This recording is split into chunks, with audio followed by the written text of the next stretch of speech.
I paid for 6 portals, and I'm going to get my money's worth. I literally walked in and took a server and walked out. It doesn't get more egregious than that. If you had 1 second of one song, they deleted your channel or something insane. No matter how many things you try to remove manually, you will never make a dent. The stuff that is being uploaded outpaces it.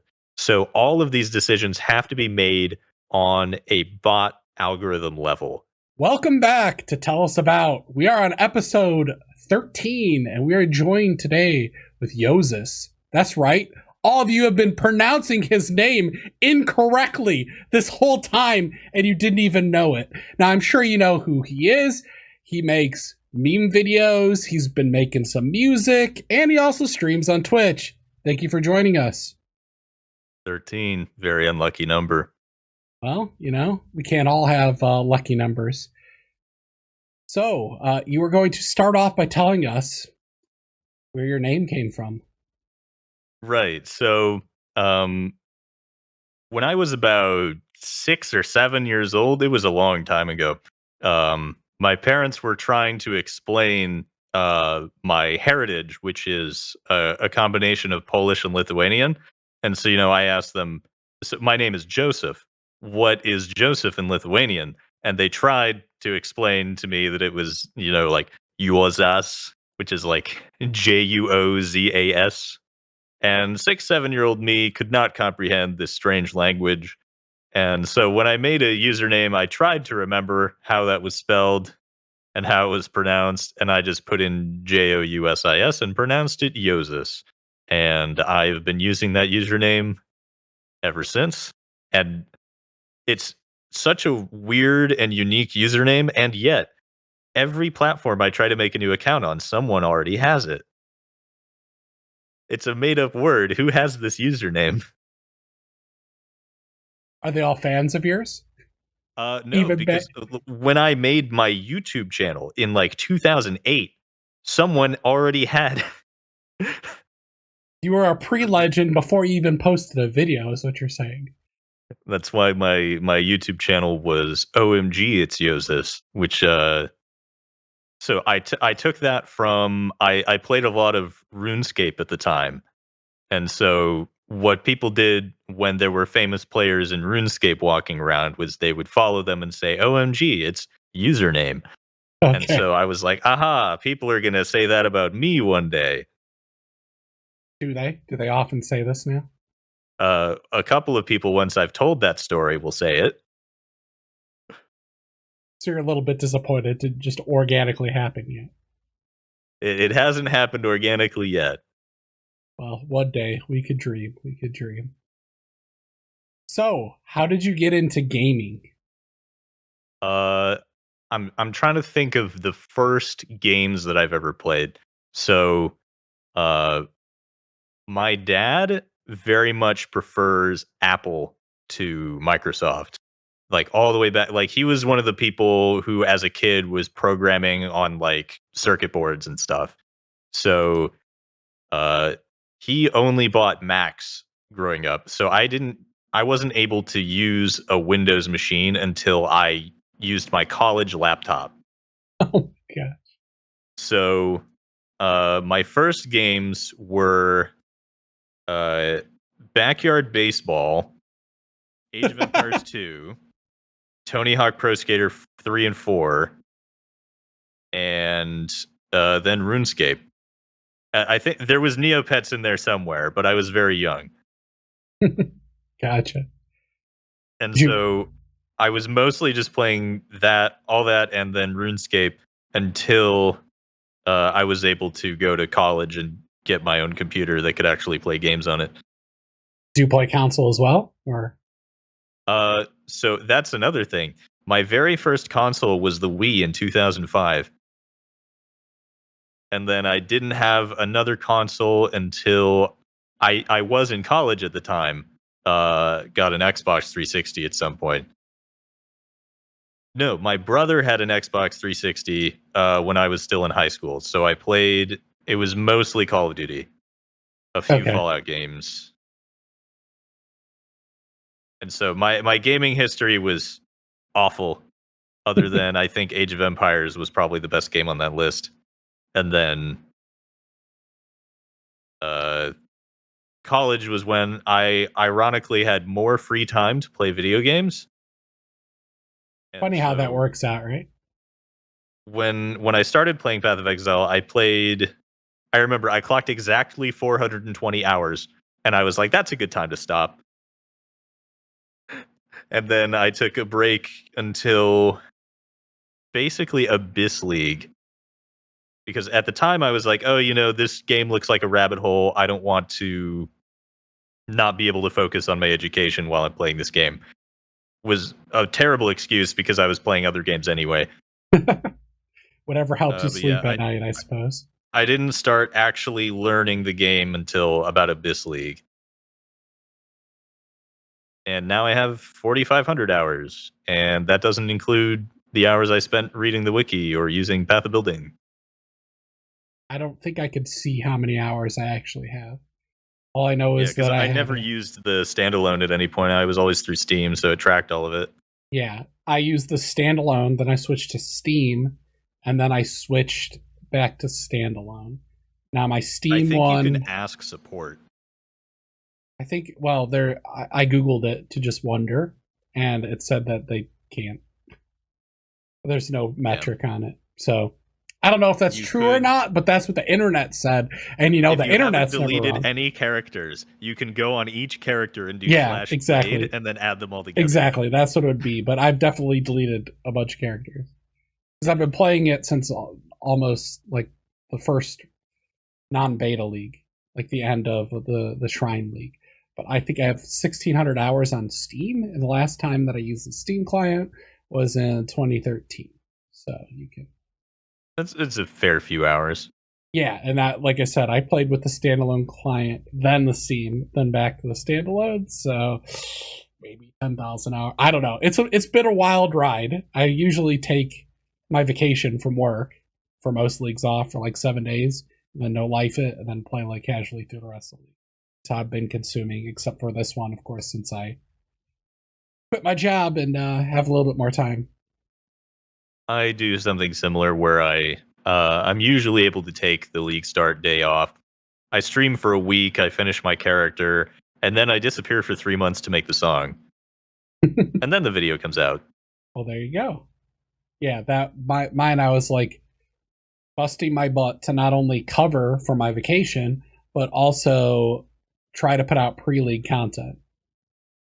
And then, of course, there's the grinding. Then you go back to work, and then work has a way of just piling up for when you return. So you always get a nice surprise. So then it's like, well, not playing Path of Exile for like 10 days. I got to catch up on things. And by that time, that gets very confusing for people when you disappear and you're trying to be consistent as a content creator. When you just don't post for 10 days after the first week of league start, after you just did a content push, right? And that is why I am displaying no ambition at my job. I am doing precisely what is expected of me and nothing more. There you go. Yep. I was a sucker at some points, that's for sure. Yeah. But I definitely worked way too much. But I liked it. I mean, I liked doing coding and solving problems, so it was hard for me to stop. That is a significant appeal to the field for me, is that um, there's just this wide variety of problems that you wouldn't expect. Like, oh, I'm a computer guy. What do I need to know about how sports betting works or something? Like, you're the software engineer that is making the software that does the thing. So you have to know how to do the thing, regardless of what the thing is. Yeah. Well, I was So endless problems. Yeah, well, I was advising different businesses, so I'd have to learn all their business processes for a bunch of different industries, from manufacturing to professional services and stuff like that. So it's all over the place, from clients that are in medical, where their actual inventory units are rats, and their projects are experiments, to like actual manufacturing stuff. All Some over of the the place. best experience I ever got was one of my, I think it was my sophomore year summer internship. We did this completely unintentionally, but what happened was I was working manual labor in the warehouse with all of the people that work in the warehouse for the first 8 weeks of the internship. And then for the last 4 weeks of the internship, I was writing software that helped the people that worked in the warehouse. And so that's actually something that they teach in the curriculum that I took. Uh, it's part of the requirements engineering process. It's really, really good if you're able to actually have hands-on experience of what the client is doing, so that you know what the software is supposed to do and you know what like features they wouldn't want, for example. It's very interesting. I got there in a roundabout way for my internship as well, but not because it was part of the curriculum. I interned at a spring company. And at first I helped like with they had PDAs back then. So I was programming PDAs and working with people on the shop floor to make applications for them. And then I also at the time I was in electrical and computer engineering, so I also did a bunch of machine wiring and like making machines that make springs or forms for political science and stuff like that. And then from there, it bled into ERP, and then I got into the whole ERP thing. So I'm not quite familiar with ERP, but there was something that I worked on that was a very rudimentary version of an MRP, which is, do you think that's related at all? It's stands for manufacturing resource planning. Yeah. Yeah, it's a subset. The ERP is enterprise resource planning. Subset of that is MRP, which is, I don't know. Do you want me to explain it, or do you want to explain it? I can extrapolate. So okay. Very, very complicated systems that take in all of the things that a company does, essentially makes a bunch of decisions based on the input, and then displays everything that the company like is and what it could be doing and what it should be doing and what it is doing. Like very complicated software, millions of dollars. Yep. So mine, I only had 4 weeks, and so it was easy to help this company because they weren't doing anything right. So this is a warehouse where they were storing, so they had a problem with running out of stock. And then they had to order the thing, and it took like 2 extra weeks to get to the customer because they had no concept of when things would run out. And so they had like a mini manufacturing department in the warehouse because some of the stuff that they stored they made. So they prioritized what they made by what was already in the negative. And then when there was nothing in the negative, they didn't know what to make. And the stuff that they didn't make, the way that they solved the problem of running out was they stocked 75% of their yearly sales at once, which anyone who's ever worked in a warehouse will tell you is absolutely insane because it Very much technically so. costs money to store things. And so when you store far more than you need, you are wasting money. And so storing your entire yearly sales at the same time, all the time, is just a horrifically bad business strategy. Yeah. And so Yes, this that company sounds was awful. very easy to help.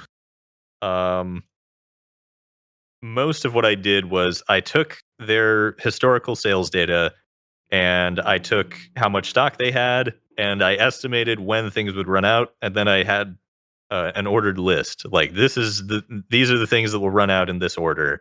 These are the things you should make. These are the things you should order. And that's a huge help to a business like that. Yeah. And I was an intern my sophomore year, and I made it in like 3 weeks. Yeah, there you go. Too bad you weren't a consultant and you could have charged them $1 million for that solution. Probably. Yeah, I was being paid $9 an hour for that. Exactly. Well, they got their money's worth, right? They were like, "Can we hire you back for like Christmas break or something?" Like, Yeah. you were able to solve so many problems in like 3 weeks. Yeah. Mine was kind of like a similar experience like that. And I stayed with them for a while, but I learned a lot of things about manufacturing and how companies work and stuff. And I found it very interesting. So it's good experience, right? You never know when I'll need that stuff. And I think it really helped me a lot of different areas in my career after that anyway. So I could talk smack about that company forever, but we should probably move on to a different topic. Hey, it's It's real. People who are That's something watching that this people have probably told have me. jobs. Is when you're looking for like a new job or you're working for a different company, talking smack about your previous employer is just generally not a good idea. Yeah, usually it is not. That is true. That is true. Yeah, it's a good strategy to never burn bridges if you can help it. So That bridge I'm happy to burn though. yeah. Well, they don't know who you are, so you'll be fine. Yep. I'm sure. Okay, so man, how did we even get there? All right, we were talking about games. How did we get from games to there? I'm not sure. Not sure Yeah, on we were that talking one. about Yeah. how did you get into gaming? And then that's where we ended that discussion.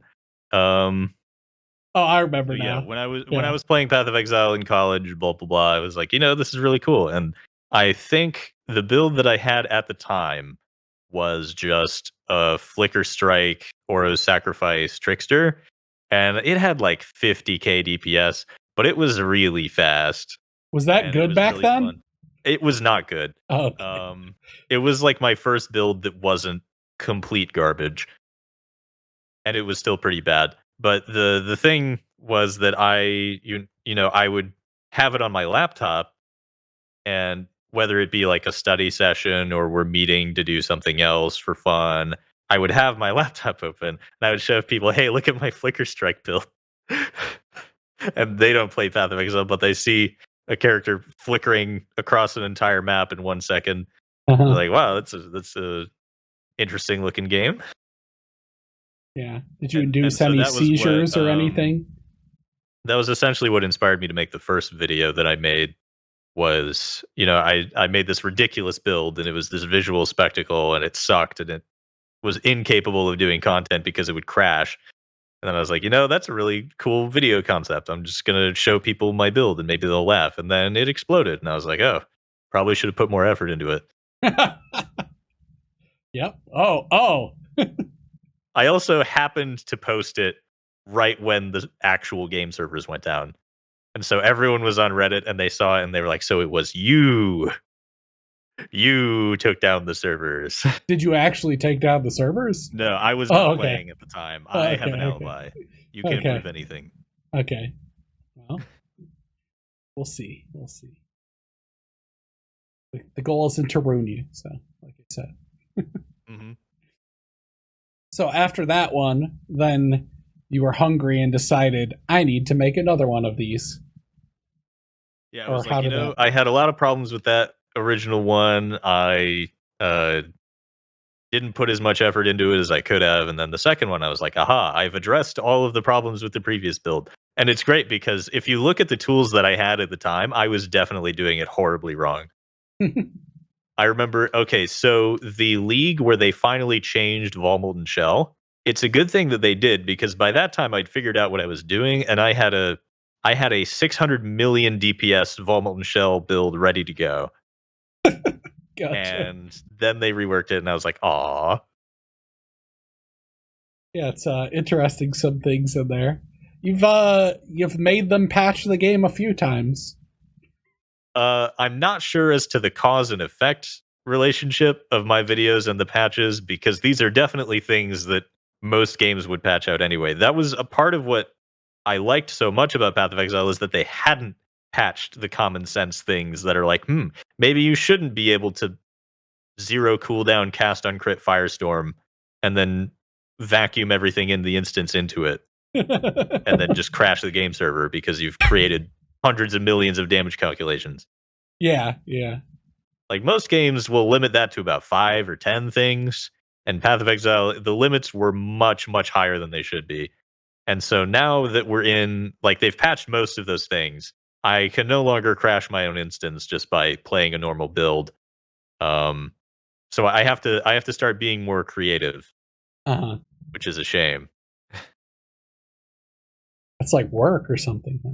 Being more creative. Yeah, so it's like, oh, I want to play a fun build where I'm a Deadeye and I use Quill Rain because Quill Rain is my favorite item in the game. So I made this league, I made a Quill Rain Tornado Shot Deadeye. And I'm like, well, literally everyone is playing this exact build concept except I'm the only one using a quill rain, so I have lower damage than everyone else. I was like, well, this probably isn't good enough to make a video about. I have to theory craft a new character. Well, I mean, you could always make a video that's like Deadeye, but I only use quill rain. Yeah, but it's not it's not up to my usual standard. I get these comments all the time. Like even my most recent video, they're like, "Well, this looks like just a detonate dead build, but you put body swap in." And I'm like, "Yep, that's exactly what it is." You're on to me. Yeah, but wasn't my music cool? Yeah. Yeah, I long for the days when I could make a crazy loop engine. Like I have gotten a few what I believe to be shout outs. So Replica Tollfall and Storm Secret both have hints that they are somewhat designed with me in mind. And I very much like it. It strokes my ego quite a bit. I'm a big fan of those items. But even so, they're clearly designed with restraint. So it's not really in the spirit of my original videos because they're like, well, we patched those things because they were breaking the game. So if we reintroduce something that causes those same problems, that's not a good thing. So they introduce a unique that's like it has a self-damage mechanic, but not nearly to the extent. And so I appreciate the shout outs, but I'm like, I'm still looking for something that's really fun, like my first few videos, but also doesn't cause server problems. Gotcha. Yeah. Pretty interesting there. So why did you go sorry, go ahead. Okay, before you do that question, I remembered one thing that the most likely thing that they actually changed because of me was so my second video was an elementalist, and back at the time, elementalist still had all 3 elemental prolifs on that one node that I was using. And so that was what was causing the majority of the lag, is that I was causing chills, shocks, and ignites and proliferating them. And the way prolif works is it like creates an invisible node where the ignite happened and it sits there for a few seconds. And so I was creating thousands of those per second and they were just sitting there. So they just straight up removed that mod from the node with no compensation. Yeah. They're like, well, yeah, it's just causing a bunch of lag and not doing anything. So we're just removing elemental prolif. That I think can reasonably be attributed to me. I don't know. Not sure about that one. It caused problems. I wasn't even abusing it to that effect, but I was using like Winter Orb and stuff with chain cascading it with explosions, and that in its own had problems. Just Herald of Ice on its own causing some sort of a chain reaction, and then all of those ignites causing nodes for every single monster. I mean, it shattered the thing afterwards, but it didn't like it lagged the game basically. Just straight up lagged it. Herald of Ice was very laggy at that time. Yeah, for sure. Just in general. So I think I don't know. It could have been that, but it could have been overall. Like if I couldn't play with Lockstep on and use Herald of Ice and use that Ascendancy, it just didn't work at all. Not even to the degree that you took it to. So it's possible that it caused that. But that must have like killed all of their server performance. Just anybody using Elementalist. Mm-hmm. So maybe. What was your question before I interrupted you? I don't remember. Amazing. Yeah, it must That's have how been. this goes. It must have been. Must have been really, really important. Now, I was going to ask you about the style of your videos in general. Why did you decide to go with that sort of like a meme style and that sort of thing? Who were you inspired by? And when I started editing the first video, I was like, I don't have any video editing software on this machine. I'm used to iMovie from when I was only using Macs, and now I have a Windows machine. I don't have any editing software. What free open source is my criteria that I was looking for? What free open source video editing software is there that I can easily learn to use? And you know what I ended up settling with? What? Blender. Okay. I didn't know Blender had video editing. I can't believe that it does. And so more than half of my videos, I recently switched to a very cheap copy of Sony Vegas, but most of my videos were edited with Blender. And that explains all of the style decisions that I made.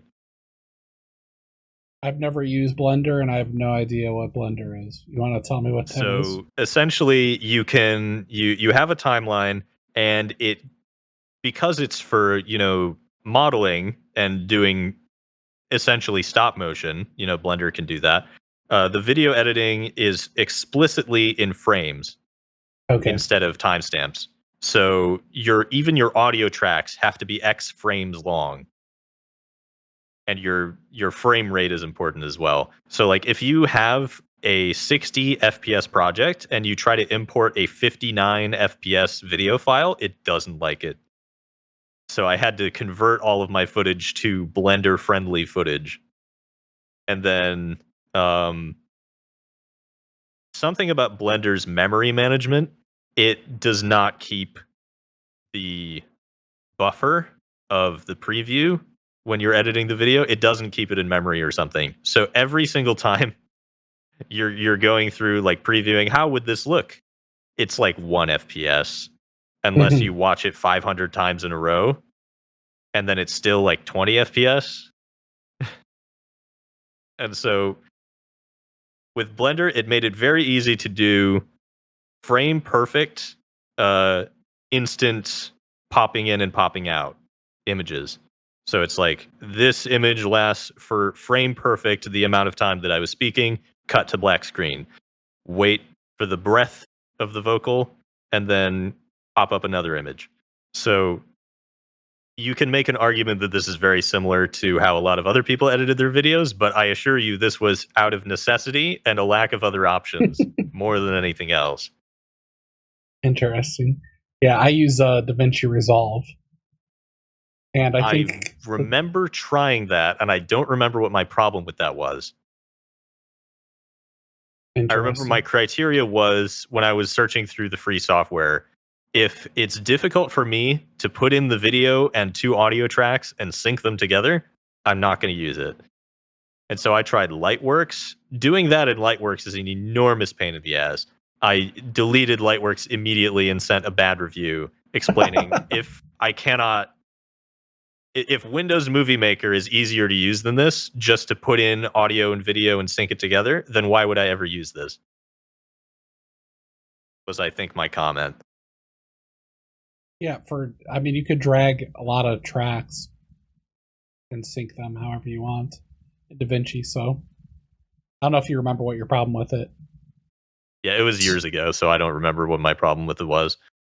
Gotcha. But yeah, I usually have like several layers of both video and then potentially audio as well, depending on the project. So it has a lot of flexibility, and actually a lot of people use it to, not the free version, but the paid version people use to edit videos for like professional movies that you would see.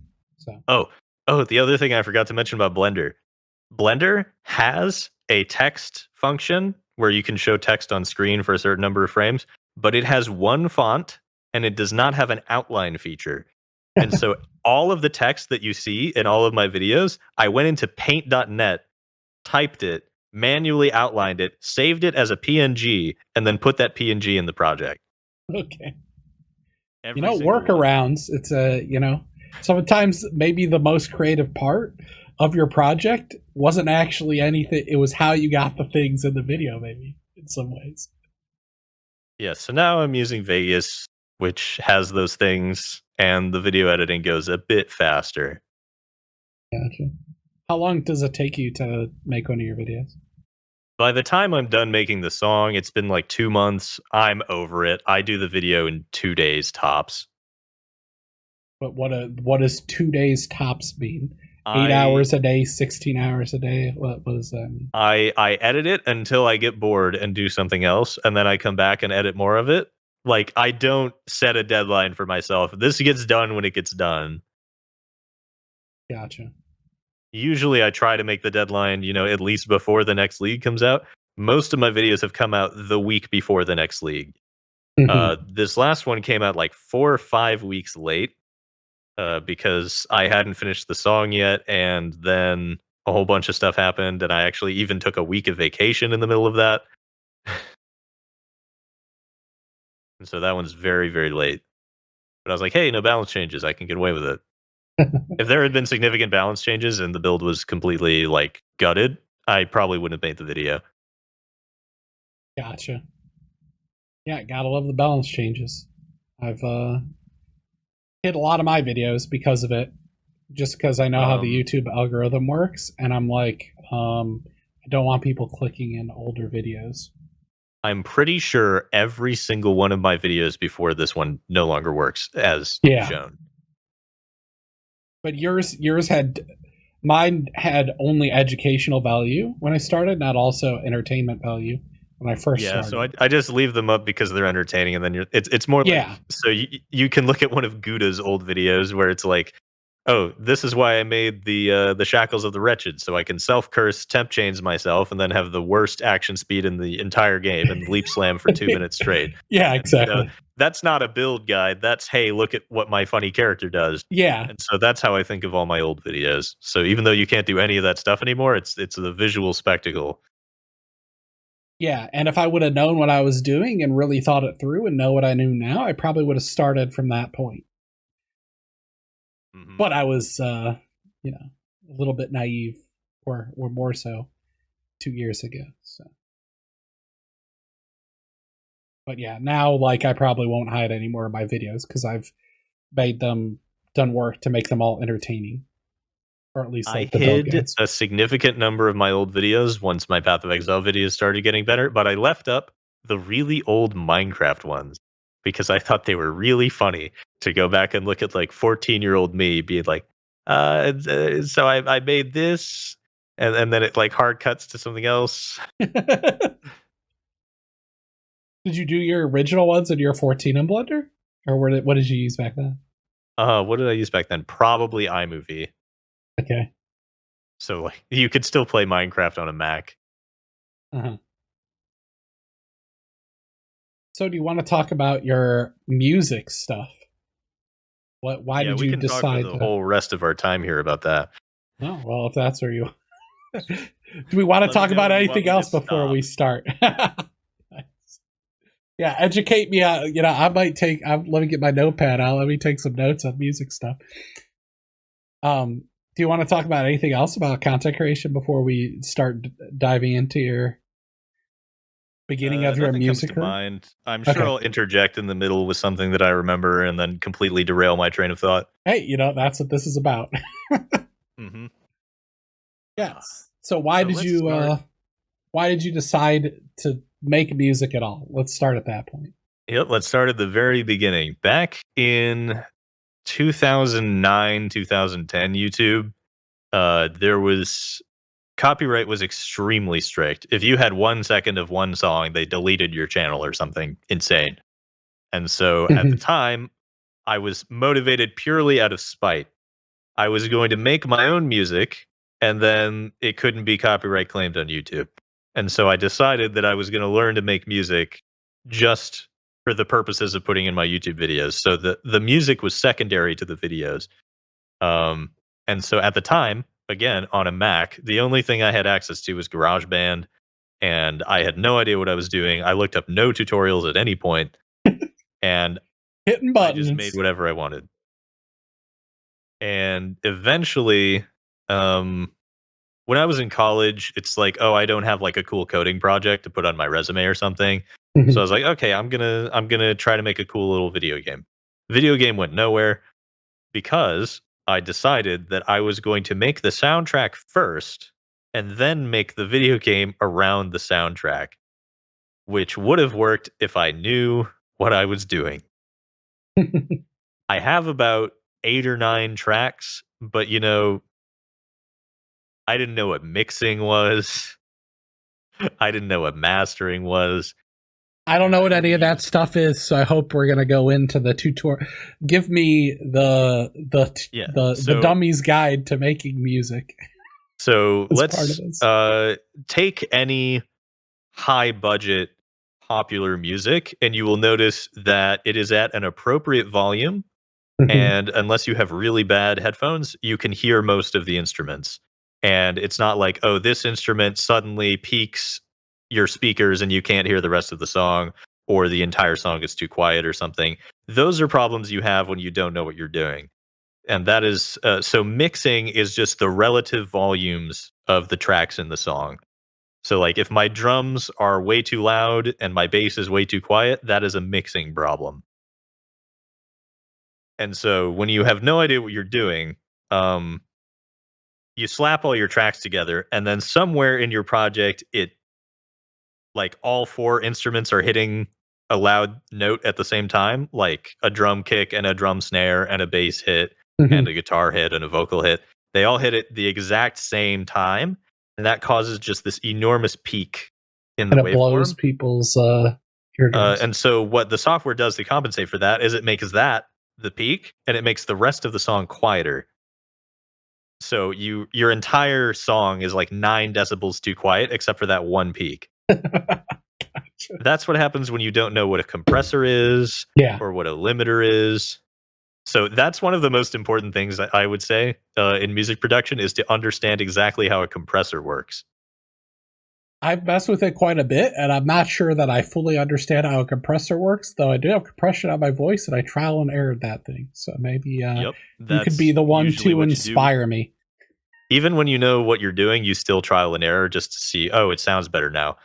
Yeah. Um, so, quick guide for dummies how a compressor works.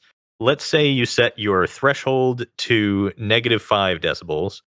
And so the loudest thing that your speakers can possibly play is 0 decibels in this scenario. So Mhm. -5 is 5 decibels quieter than the maximum volume. That's where you set the threshold of the compressor. So now what that means is the compressor will turn on for anything that is that loud or louder. So anything that's below -5 decibels, the compressor does nothing. And then you have the ratio. And what that ratio means is any volume that goes above -5 decibels, it will divide the volume by that ratio. So let's say you make the ratio 20. If you go 1 decibel above -5, instead of going to -4, you are now at -4.95. You've divided the audio above that by 20. So it takes Okay. 20 times as much volume to get louder than it used to. So, and then there's all these other parameters about like how quickly does it limit the volume? How quickly does it stop limiting the volume? Doesn't matter. All you care about is this is the maximum volume I want for my instrument, and I don't want to just cut off the top. Mhm. I want it to have some natural dynamics at the top. And so when you've compressed, you don't usually compress every single instrument in the song, but it's something you can do. When you've compressed all of your instruments so that they all have a consistent volume, and then you layer them all on top of each other, then you can get something that's consistently 0 decibels all the way across the song if it's a very loud song. Gotcha. So that's the most vital thing about music production, and I explained it in what, 3 minutes? Well, there you go. Do you want a cookie?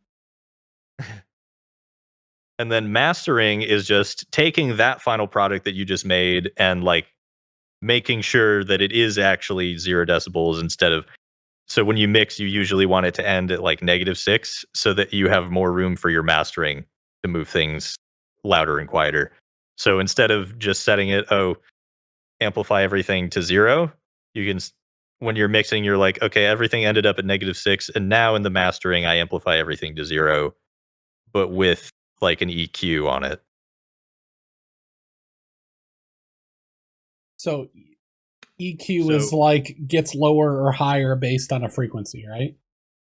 yeah, the easy way to describe it, if most EQs have a visualizer that's like, okay, the bass part bounces higher on the visualizer than the high end, like hissy hi hat part. And so it's like, Mhm. oh, I want the hi hats to be higher. I move that slider up.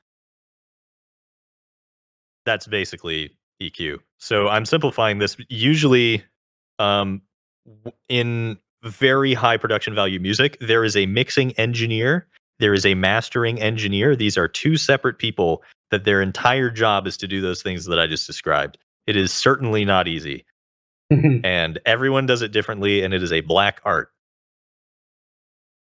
And so I am trying to learn to do all of these things, one man band, myself. And that's one reason why the song takes 3 months to come out. So is that a lot of trial and error then on every single instrument and stuff like that? Yeah. I like to think you can see my improvement over time.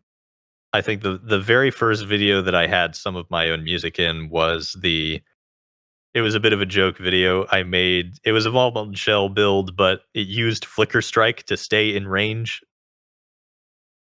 And it did no damage, and it was awful. And it used one of my unused tracks for the video game that I didn't make. Mm-hmm. And so that was like one of my earliest ones that I thought actually sounded good enough to show other people. And people reacted to it very positively. So I was like, okay, I should do more stuff like this. And then I think my next video, the build was immaterial. It was garbage. It used Arakali's Fang. Um, but I noticed that when I was using the skills that the build used, it sounded like the beginning to We Will Rock You, the stomp stomp clap, Yeah, yeah. like casting on Earth twice, and then the corpse explosion sound at the time. Mm-hmm. It sounds almost exactly like stomp stomp clap. So I was like, you know what? I'm just gonna make that the end of the video where it starts playing We Will Rock You, and then I start singing We Will Rock You. And people are like, yeah, you know what? You actually don't suck at singing. So I was like, great. Now I have permission to make stupid music in all of my videos. Little did you know, you opened up a can of worms that you cannot close. How long ago was that when you did the first track? For the video game that never came out, I wonder No, if your it still first has. your first YouTube. Well, I don't know. Tell me that. I wonder and if then it still your has the first YouTube. timestamp on the song. Let's see. Music.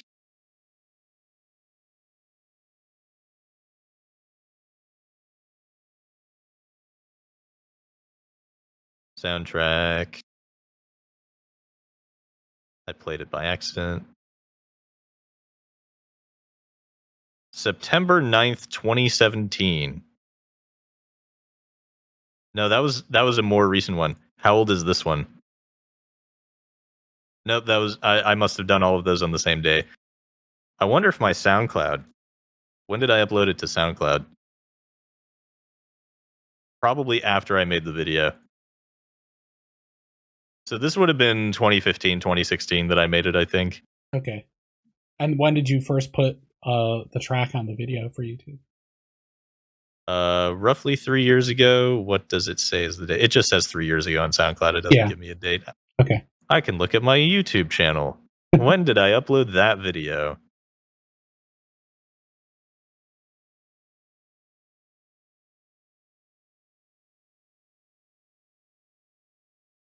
The Truly AFK Boss Killer. 2019. January 25th, 2019. Okay. Half years ago. It has way more views than it deserves. That's not how art works, and that's not how the internet works. It bothered me a lot when I made I did what I thought was a really cool mashup of Mr. Blue Sky and You Make My Dreams Come True. Those two songs work together really, really well. And I spent, 3 months working on that cover instead of the 30 seconds it took me to make that one video because I already had that song made. And it has less than it. I think to this day, it is my worst performing video. Yeah. Does that bother you as much as it bothers me? Like my first couple got to 10K, and I think they were utter garbage relative to my current content. If we're being honest, like I've improved quite a bit over 2 years and like made things, but it bothers me when I don't get videos to at least the 10K in my first one. Is there a threshold like that? Now it shows you in the dashboard like this is how it's performing based on your usual performance. Well, that's just the last like month's videos. Yeah, the Yeah. ranking And of so that. my most recent one, I was like, great, it's doing much better, but only Yeah. because my average was really bad. Because I posted the behind the scenes, which has 30K views right now compared to the 216K of the actual video. Hmm. And then I posted an Elden Ring video, which, by the way, I'm still working on the follow up Elden Ring video. All of the footage is months old at this point. How do you go about recording your footage that you're going to use in the videos? So for a long time and currently I have Shadowplay running. And so I have about a 2 minute buffer. It's like, oh, something cool happened. Hit the Shadowplay button. Um, I've used Twitch clips very sparingly because like something happened on Twitch and I forgot to Shadowplay it. So like I'll be streaming and Shadowplaying at the same time. Okay. And rather than pull the clip from Twitch because it has Twitch chat on the screen and the quality isn't as good, I'll just use the Shadowplay copy because it's much better quality. So you're doing hours and hours worth of stuff to get a couple clips, basically. Yeah, let me check the folder that has the most recent video in it. Let's see how many files are in here. 71. So there is 26 gigabytes of footage before it gets compressed that went into the previous video. I think maybe 40 or 50 of these clips are completely not used in the video. Gotcha. So you're basically trying to show like crazy stuff in your videos. Yeah, because there's always a montage at the end, because why else would I have a song at the end? So it's like I have to edit a montage of the build to the music. So it's almost never an actual good showcase of the build because I Yeah. usually have a disclaimer like, don't actually play this, it's really bad. Hmm. So do you feel a lot of pressure to go farm out those like good clips? I mean, that's just the majority of what I do when I play the game naturally. Okay. It's like, okay, what am I doing right now?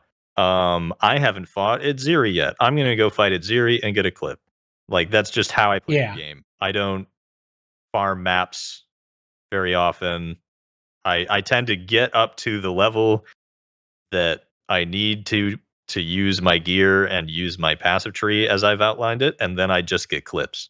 And then I stop playing and make the video. Gotcha. Do you play a lot still of Path of Exile outside of trying like intentionally using it for videos, or is it very much like focused on I'm gonna do this thing and make the video, and the video is like the main focus?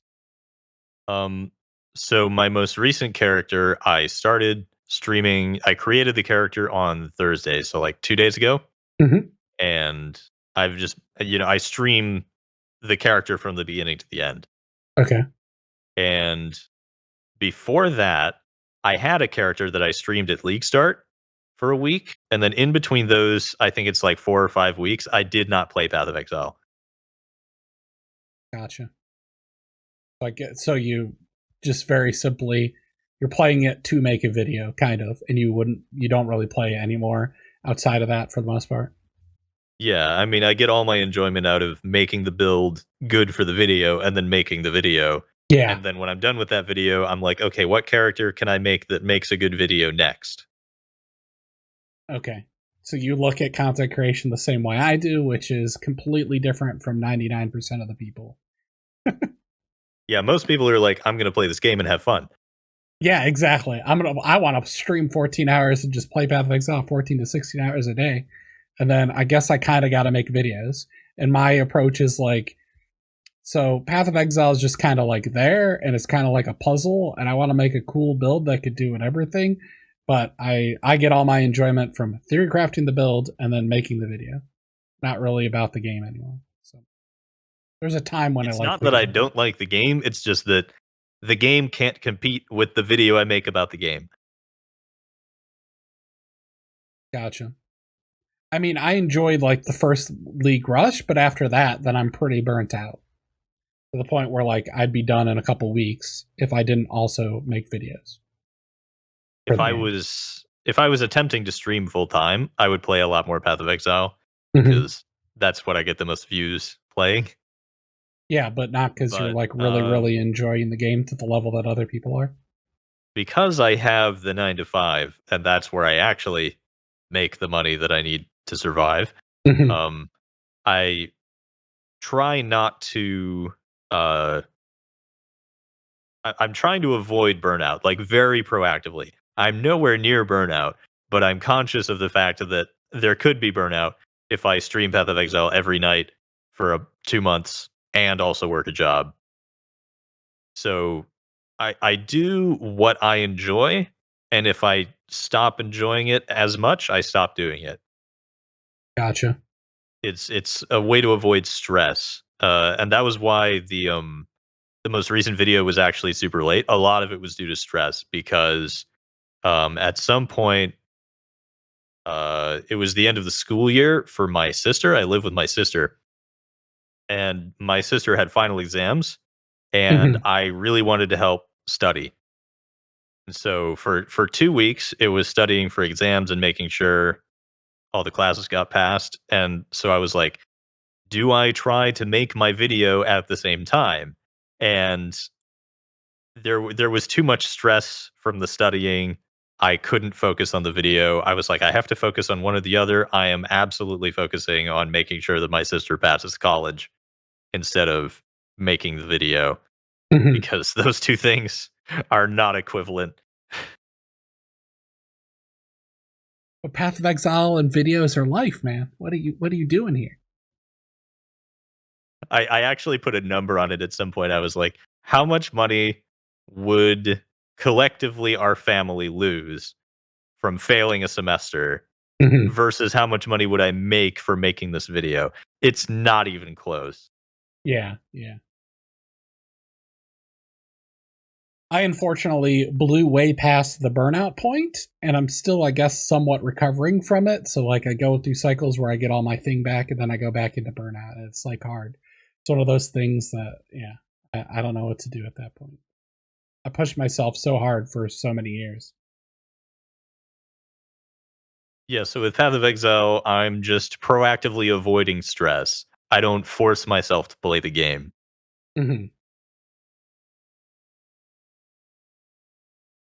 So, do you stress about your growth rate or anything like that since you're only making videos so long? Or like, what if you put out a video and it doesn't land?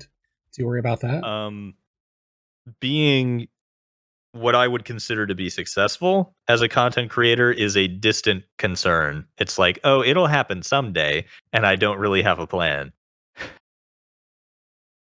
I like the philosophy, if you make it, they will come. Yeah.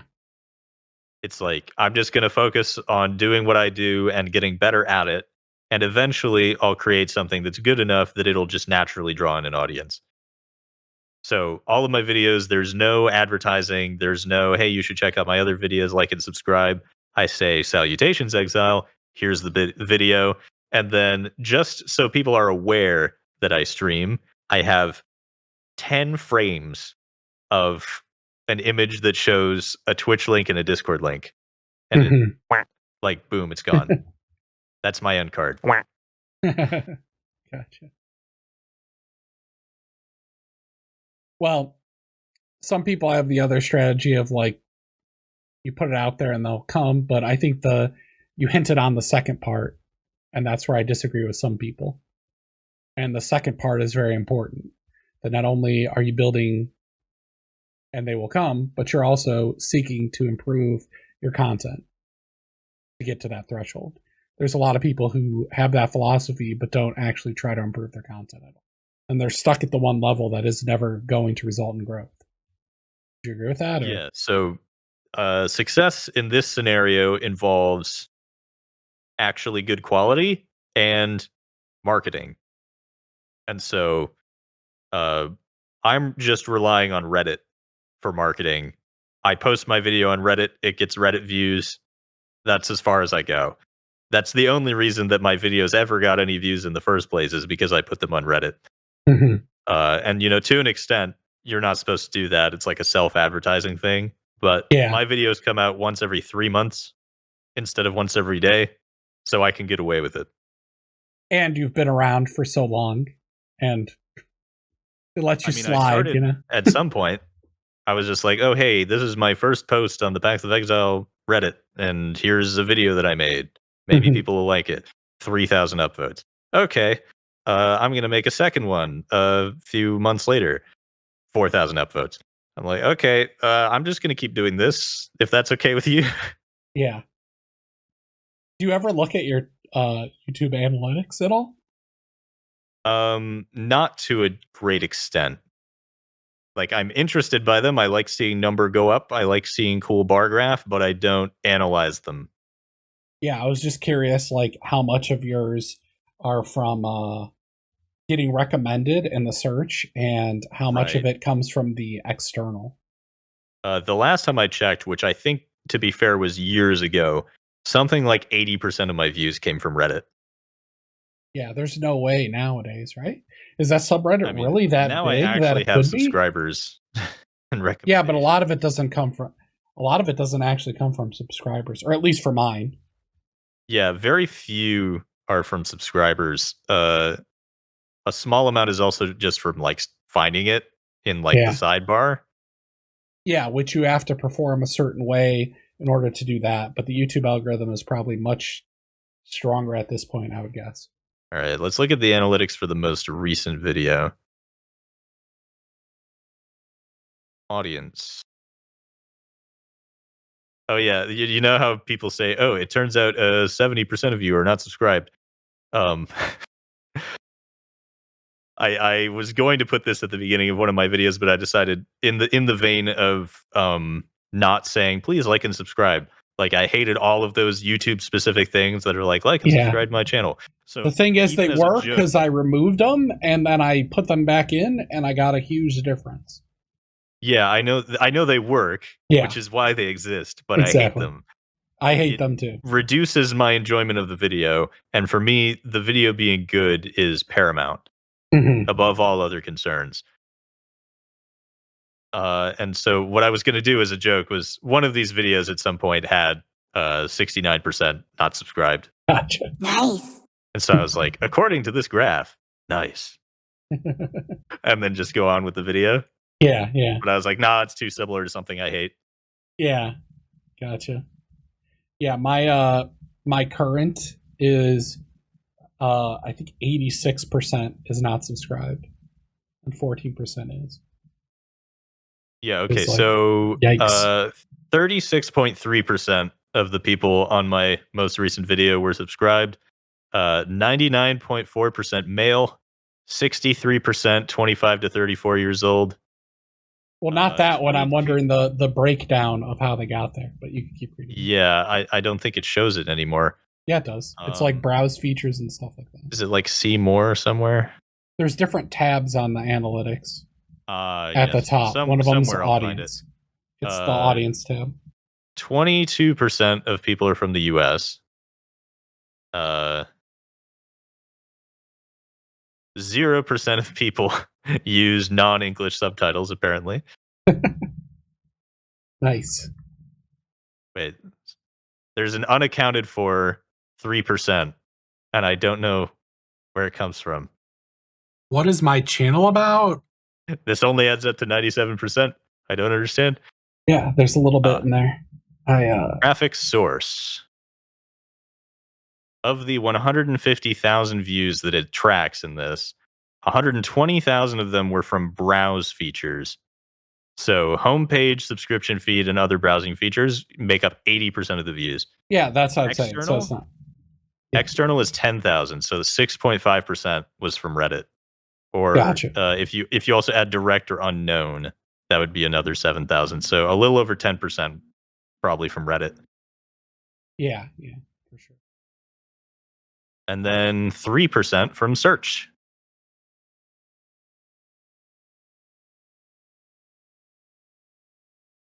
So now we've proven with my most recent video that I am somewhat decoupled from Reddit. There you go. Now you know. That's what I was going to guess because I don't think the Reddit's big enough that it would have given you that much. My breakdown's like 42% browse, 30% search, 8% channel, 7% external. I have 3% search is incredibly small. Yeah, I'm playing the search game. Search terms. Like, who is searching for body swap as the new meta? Nobody. Yeah, I play the search game very heavily. But then I also get so retention numbers generally get you to the other features, right, in a click through. But the search, it creates a feedback loop if you can play the search game with it, because people will keep searching, and then it'll keep giving impressions, so it'll keep showing your stuff on the browse. Mm-hmm. But the algorithm's really strong. All of them are in all of these. If you're making content to a certain threshold where people are getting a certain amount of retention, it'll just spread your video like crazy. So it's a matter of working on your click-through rate and like you said, the marketing aspect of the thumbnail, and then also getting the retention afterwards, having something good behind it. I sort of looked at with my first video. So like search, most of my videos don't show up, but if I'm in an incognito tab, so I think it won't be biased by what I've previously clicked on. Yeah, it shouldn't be biased YouTube, at all. Search Path of Exile. Let's see. How far do you have to scroll down? So there's the Seth review, which is like 8 videos down. It used to be that the Forbidden Build was like the third one. I don't think it's true anymore. I'm not seeing it anywhere. But for a long time, it was when you searched Path of Exile, that was what you found. Now you get a bunch of Zizrin videos. Well done. There you go. Yep. Yeah, just generically Path of Exile. There's also a little bit of a recency bias to the YouTube algorithm for sure. Yeah. Otherwise, things. Old. Yeah.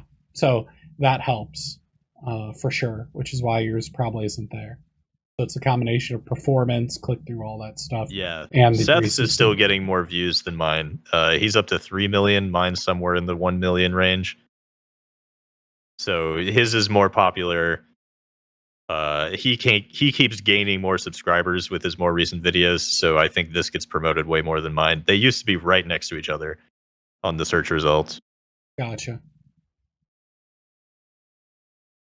Did you ever think about trying to branch out to other content? You mentioned Elden Ring a little bit, but just like trying to make way more volume of videos instead of like super high edited that takes months? So I want to make videos of video games that I enjoy and would make good videos. So Elden Ring, perfect example. It came out and derailed everything I was doing because I loved the game so much. I did a really fun challenge run and got a lot of cool highlight clips. Very easy to make a video out of. It just so happens to be an extremely popular game, but even if it wasn't an extremely popular game, I would still probably put the video out. And so in that way, I want to slowly branch out into making similar style video, but other video games, because as we've said, Path of Exile, very niche. If you are the most popular Path of Exile content creator, you are still almost completely unknown. Yeah. Yep, exactly. Not enough fish in the pond. Like, there are some very popular people, like League of Legends pro players, that play Path of Exile, but they don't do any content related to it. It's just something they do for fun. There's no exposure in the content creation of it. Yeah. What are your I've never seen one of your streams. What are your streams like? So I'd say probably half of the people watching are just watching it for the music that I play, and they just have it in another tab while they're doing something else. And, occasionally when I speak, it's not offensive enough to ruin the music. Nice. So that's about half the audience is just there for the playlist because I do the audio splitting thing. Mhm. And I have what I believe to be a really nice playlist, and apparently some people agree. Uh, other than that, it's pretty chill. I have an extremely minimal overlay. I have just Twitch chat and just the song title. And I have no notifications. I don't have Streamlabs set up. So like there will be no donations, and then I don't thank people for subscribing or anything. I just play the game, uh, chat with Twitch chat. The chat moves slow enough that I can still respond to the individual people and the music. And that's my stream. It's the only reason I started streaming in the first place was to just show the behind the scenes of how did I make this character, because you can go watch the VOD of my most recent character. I was not making any attempts to make the leveling experience easier on myself. It took me 2 days to get the character to level 72, and Yikes. I was very stubbornly using the stuff that would be in the final build instead of leveling with something and then respecing. I was like, Yeah. the final build has Ice Spear in it. I'm leveling with Ice Spear. Yeah. Very bad strategy. I wish the game was like that. That's what a lot of people do not realize about the game. Really shouldn't level with your final thing. It's not going to work out in some areas. There's I certain equipped, skills that I are think, dominant. 7 items at level 68. I hit level 68 and suddenly my build works. Mm-hmm. When do you think the game kind of begins? So I like the explanation that the Act 10 campaign is just a tutorial and the real game is the maps, Mm-hmm. because then you're about level 70, and that's when you can equip most of the build defining stuff instead of just. So when I go through the campaign, I completely rag it. I make no effort to improve my gear until I hit maps because I want to upgrade from Tabula Gold Rim to the gear that I'm using in the video. Just nothing in between. And so uh, when you get to the point where you're about level 90, because that's where the soft cap is for experience gain, and you have all of the gear that actually makes your build function, that's when that's usually about when I stop, because I don't have time to be like, okay, my build is done. Now I want to grind level 100 or Yeah. do 1,000 maps and get a bunch of currency and then do something else. Usually it's like, okay, the build is done. I can make the video. I'm going to stop. What's your highest level character that you ever made? I think I actually made a mistake in one of my videos. I've on multiple occasions said this is the highest level I've ever been, and I think I was wrong on the second time around because I was higher in a previous video. I think the highest level I've ever been is either 93 or 94. And it Oh was wow. Okay. completely incidental that I got that high, because I was just my build happened to be super tanky and I was just running a bunch of heists or something. Like I wasn't even paying attention to my XP. I am very much a follower of the softcore philosophy, which is I paid for 6 portals and I'm going to get my money's worth. Yeah. Yeah. One of my videos has a breakdown of softcore philosophy that I just off the cuff made up, where one of them is The rules of software. it's like I paid for 6 portals, I'm going to use them. Every stat in the game scales multiplicatively with movement speed, Gotcha. even your Yeah. tankiness. Yeah. For example, if you move faster, you dodge better. You do more DPS because you get into position faster. You have better item discovery because you're picking up more items faster. Like every single stat, movement speed is king. Uh, I forget what else I put. Oh yeah, if you can complete the map in under 6 portals, you don't need more defenses. You need more damage. Gotcha. You're clearly tanky enough to complete the content. You just need more damage. You're like fully embracing softcore. Yep. So when I make a build that's tanky, it's because I'm self-damaging myself enough that it justifies that much tankiness just to stay alive. The true softcore experience. My highest character is 98. And yet my builds don't have good damage. Yeah, how does that work out? You cut tankiness and you still have good damage. So I get to level 90, my gear has life and resist on it. The damage is going to be what it's going to be. Gotcha. There was one build that I actually optimized the damage, even on the budget I was working with, and that was the one Quack man. Yeah. Yeah, that had pretty good That damage. was my only build that actually did damage. And both of those builds relied on either mechanics that have been completely removed or bugs. Yeah. Well, you know, someone's got to find the bugs. It ain't going to be their QA. The first one only worked because when you weapon swapped, you kept your charges, even if your max charges changed. They changed that, so now the build is awful. So, like, I had 11 charges because I had 2 void batteries on, and then I weapon swapped to Shimmeron, and now I have 11 still. Yeah, gotcha. Interesting. So, do you get backseat games all the time? Your build sucks. What are you doing? You're taking too long to level. Like shit like that all the time. Nobody really comes here and says my build sucks because I always preempt it. I'm like, yeah, this is garbage. These people did it better. Here's links. I always preempt that. I never try to explain this build is the most amazing build in the game. What I do get though is, so obviously I get a lot of questions, which I'm happy to answer.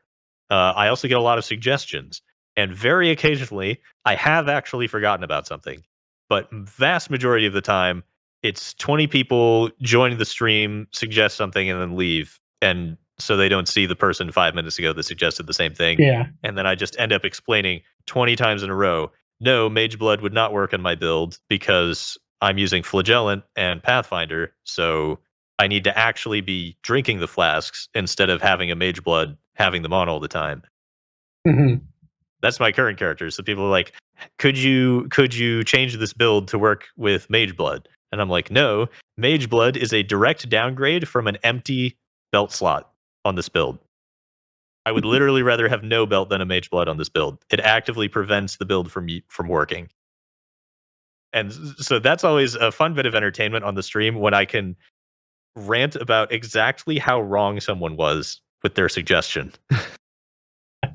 I tried to be encouraging. It's like, yeah, you're a new player. I'm going to answer your question, even if it's an ignorant question. And I'm just going to be really polite about it. Everyone's learning, blah, blah, blah. But some people were like, why don't you have a Mage Blood yet?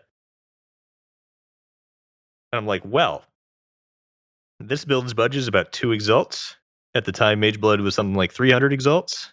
If I pooled together all the currency I've ever earned in my 4,500 hours of Path of Exile, I would not be able to afford a Mage Blood. And they're like, you didn't answer my question. And I'm like, I don't know what to tell you, man. Yeah. I don't want a Mage Blood. I can't afford a Mage Blood. Yeah, people get super fixated on certain things that mean things. That doesn't matter. Like, you don't need a Mage Blood. It's the most powerful item. You don't need a Mage Blood at one. Yeah, you don't need Mage Blood on like any of it. Like, there's other good things you can do. I don't know. Same with like Headhunter. It was Headhunter before that. Wow, you have Headhunter, blah, blah, blah. Or there's other swaps, you know, Inspired Learning, but everyone sees you stealing buffs.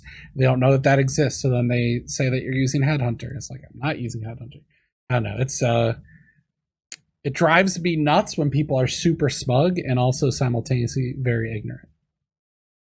The other question that I get a lot is more of like a you know, what is this build? People join the stream. I have in my title !what is the command to explain what the build is, but people usually miss that. And I tried to make it so that when someone asks a question and the first word is what, the bot understands that and does the what command, but it doesn't work. I'm very sad about that. So the vast majority of my Twitch chat interaction is people see me in the category, they join my stream, they say, what build is this? And then someone has to do the what command, because there is no way that I could describe in under 300 words what my build is. I'm not following someone else's guide that you can look up. I have created my own thing that is a monstrosity of 17 different mechanics that all interact with each other, and it would literally take me several minutes to explain how they all work. And so that is the majority of my Twitch chat interaction is people joining saying, "What is this?" And then I fail to explain it to them and then they leave. That's some, top tier content. Mm-hmm. Interesting. You mentioned the split thing, which is something that came out a while ago. I didn't read up how to do that at all. That's where you can you explain that to me? I've never seen like a good explanation of it. Splits the music and it's not in the it's not in the Oh, VOD. yes. So OBS has a setting where you can say this audio stream shows up live but isn't in the clips or in the VOD. And it takes some audio sorcery to get that stream set up. But Mhm. once you do, basically I can play copyrighted music. And if you clip the stream, it won't be in the clip. It'll just be my voice in the game audio. And I was lucky enough to already have the software in place to be able to do that because I was messing with that already for my music and my soundboard. So Gotcha. for anyone that's curious, this is technically free. It will badger you to donate money to them, but it is free. Voice Meter with two E's in MEETER, so Voice Meter, and then Banana. Meter. Voice Voice meter Meter banana. Banana. This is very common in the industry. Like you can watch a stream of Mick Gordon making music, and he has this pulled up Okay. on the side. Voice Meter Banana, very standard at this point. So I basically the interface is intimidating as hell, but I only press two buttons. So So it splits it your inputs basically to the stream or something? so I have three inputs and two outputs and three tracks, and I can just press the button to toggle them on and off. So I can say, oh, I want my audio to go through my desktop audio, like the game audio, to go through my microphone. I can just press a button and it does that. I want my music that comes specifically from my web browser and from my music playing app. I want that to go to its own separate thing, which is then split in OBS. But it also Gotcha. goes to my headphones so I can hear it. All of that is just toggling A1, A2, A3, B1, B2. I just toggle the right combination of those buttons and it does that. So did I actually hear it on stream though? Yes. The So while music? you're watching the stream live, you'll be able to hear the same music that I hear. But when you clip it or you watch the VOD, it's not there. So this gets around most of the problems with copyright on Twitch.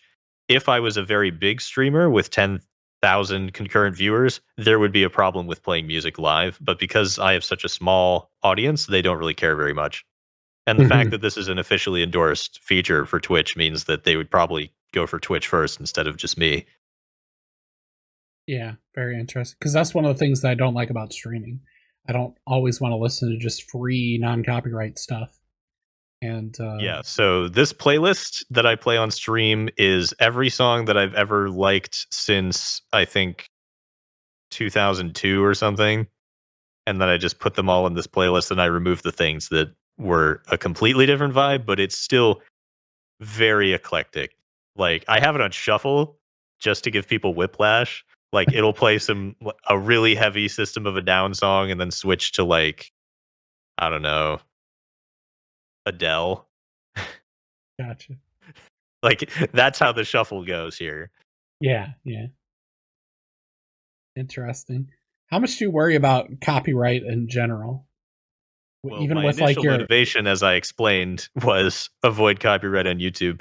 But I ended up doing covers, and those are a very interesting situation on YouTube. So it used to be, even I think a year and a half ago was when they removed it. There was a list. There was a tool on YouTube that you could search a song, and then it would tell you what their policy is for that song, whether or not you can cover it. Will they completely block your video in every country? Blah blah blah. They deleted that tool, so now it's guesswork. yeah, so when you use the boom boom clap, did you run into problems? So it's on a case by case basis. So I'm scrolling through my videos right now. Um, We Will Rock You did not get claimed because it was a very, very bad cover. I have no idea what it was. Nice. Sound of Silence did get claimed, but revenue sharing is on. So it's not like, oh, this is being blocked in 8 countries Yeah, because they just stole you don't all have the the rights to revenue music. for They're the just like, video, okay, probably. yeah, all your revenue, all The 5 whole cents of thing. it. Yeah. And then the next like 10 videos have no copyright claim. One Quack Man 1.0. I covered a System of a Down song. Obviously, it got claimed. Next few videos after that, no claims. The Mr. Blue Sky video got claimed. The video after that, which I believe was a Nirvana performance, that got claimed. Dude, that sucks Next, because you put all the work in and then do a cover thing and then it all gets claimed. yeah, but all of these are on revenue sharing.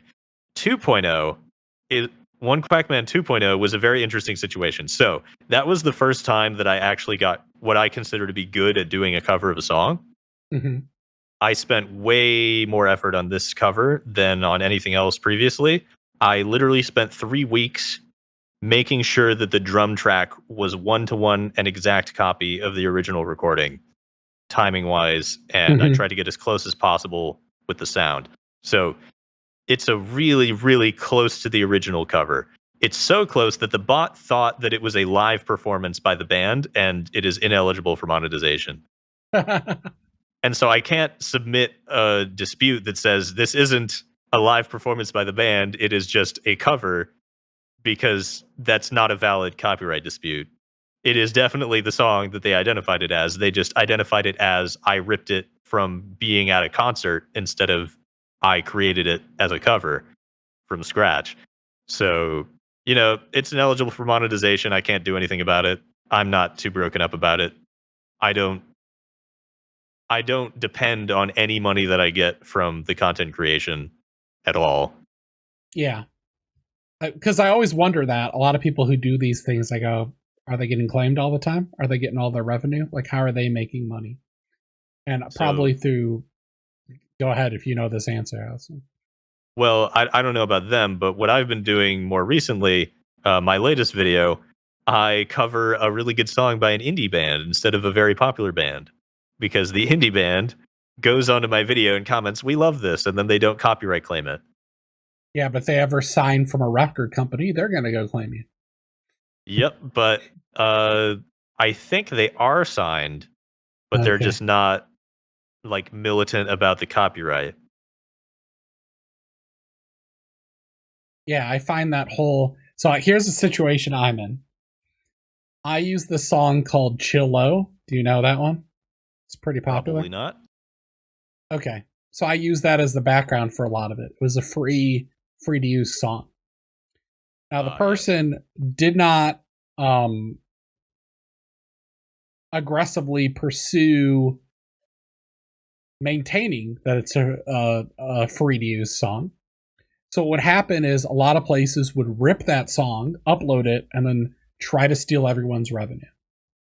And that is a big problem on YouTube. Yeah. So basically, that's what happened. A company did that, tried to steal the revenue on all my videos.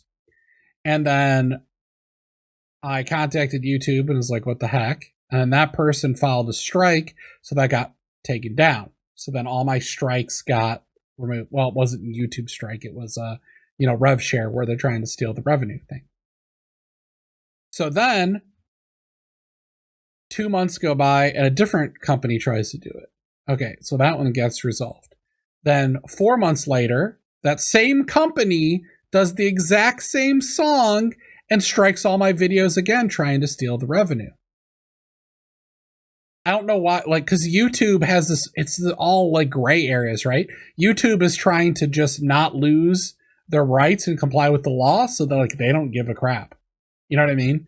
So they don't get in the middle of these disputes. They're like, oh, it's a legal dispute thing, whatever. And they usually just let it happen and say, well, go sue them. But are you realistically going to be able to sue a larger company that's mass flagging this and doing this stuff illegally? Probably no. Especially if I'm trying to make content and I'm working full time, when am I going to be able to go into court for it to get dragged out for half a year? Right? So it's that gray area. But anyways, so then that one gets flagged again. So, and I fought all those, so those get removed. So then the actual content creator decides to hire a company to go through and clean up all the people who are trying to steal the stuff. So now I have an actual authentic one that Hubessa, the guy, whatever, gave the rights to the company to go pursue all these to clean it up on the internet. And now they're copywriting striking me and I have to contest everyone. And I emailed him like, hey, can I get on a list for this? He's like, no. I'm like, are you serious? He's like, oh, well, it just takes 2 seconds. It takes like a minute to fill out the thing. I used it on 180 videos. And like, you know what I mean? I have to go through all the minutes. Maybe it takes like 5 minutes. That's a lot of time. So anyways, now I only use stuff from the YouTube library. But that's the nightmare I've had to deal with. And I'm like, what the damn hell? So I remember one of my videos has, I think the company is called Video Copilot. I paid for a license to use their custom composed stuff. And so it's like, you know, if you have this license, you can use the music. You're royalty free on YouTube. It's the same thing that Epic Mealtime, if you know that channel on YouTube, all of the music that's in all of their videos is in this pack. okay. So I have that pack. And, you know, someone will falsely copyright claim it. And what I did was I disputed it. But the problem with this is they don't really have like a license that you can link to. They're just like, yeah, you bought it, you're good. Here's a text file that says you can use the music. And the dispute process is like, you know, link to your license. And I'm like, it just says that you can use it. And that dispute sat for the 30 days that it's allowed to sit there for. And then the company that filed the claim didn't even look at the dispute. So YouTube is like, okay, I guess they don't care. And then yeah, that's how it works. Isn't that so messed up? And so there's these companies that are just predatory companies that go around and then just upload the thing and try to steal people's revenue. And I'm sure they make tons of money off of it. Because a lot of people get, even small and content creators get super scared and probably don't fight it and then just, you know what I mean?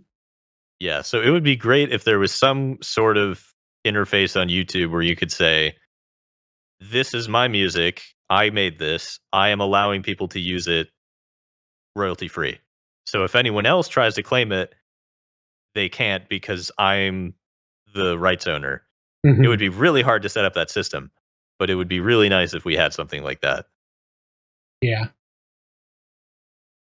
Yeah, but that whole thing like has me super paranoid. And then now there's all these channels. How do you feel about reaction content?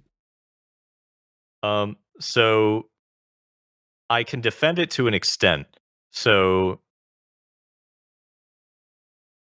like if someone watches my video on stream, this is something that's happened.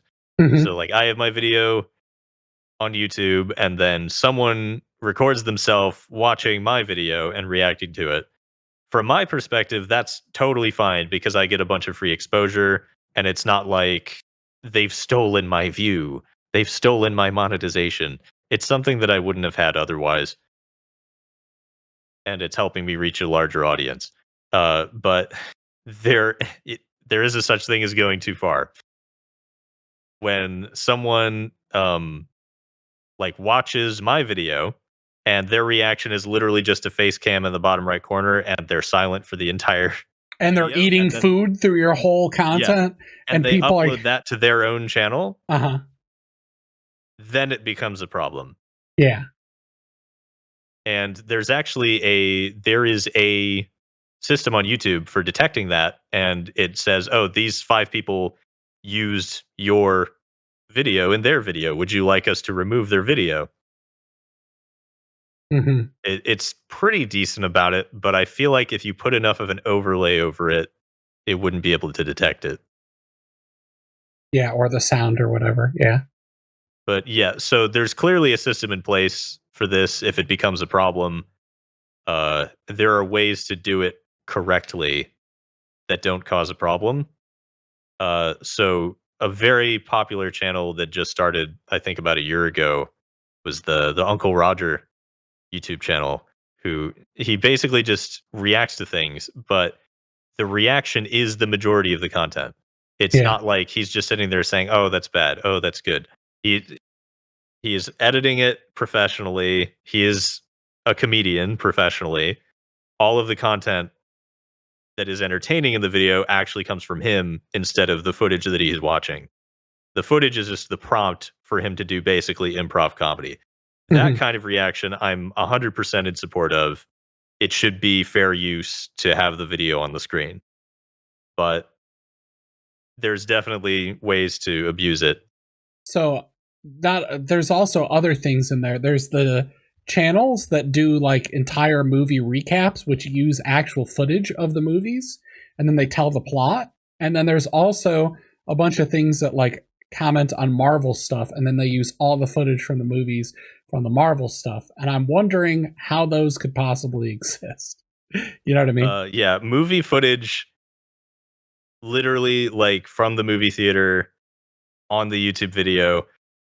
I'm pretty sure legally it's not. You're not supposed to be able to do that. Like Yeah, I think that is so a too. big no-no, no matter how you're reacting to it. So movies are like much harder to argue in favor of fair use. In fact, there are some video games that are basically movies that you could click QTEs to get to the next part of the film.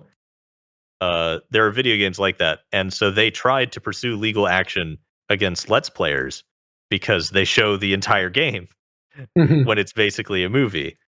And so there's a bit of a fine line. I think you should be allowed to have a let's play. I think you shouldn't be allowed to commentate on an entire movie. I think you should be able to say, this scene from this movie was very good. Here's my review. I show a 5-second clip of the scene instead of the entire clip unedited. That should be fine. But again, Yeah. it's really impossible to enforce this as selectively as I've just described.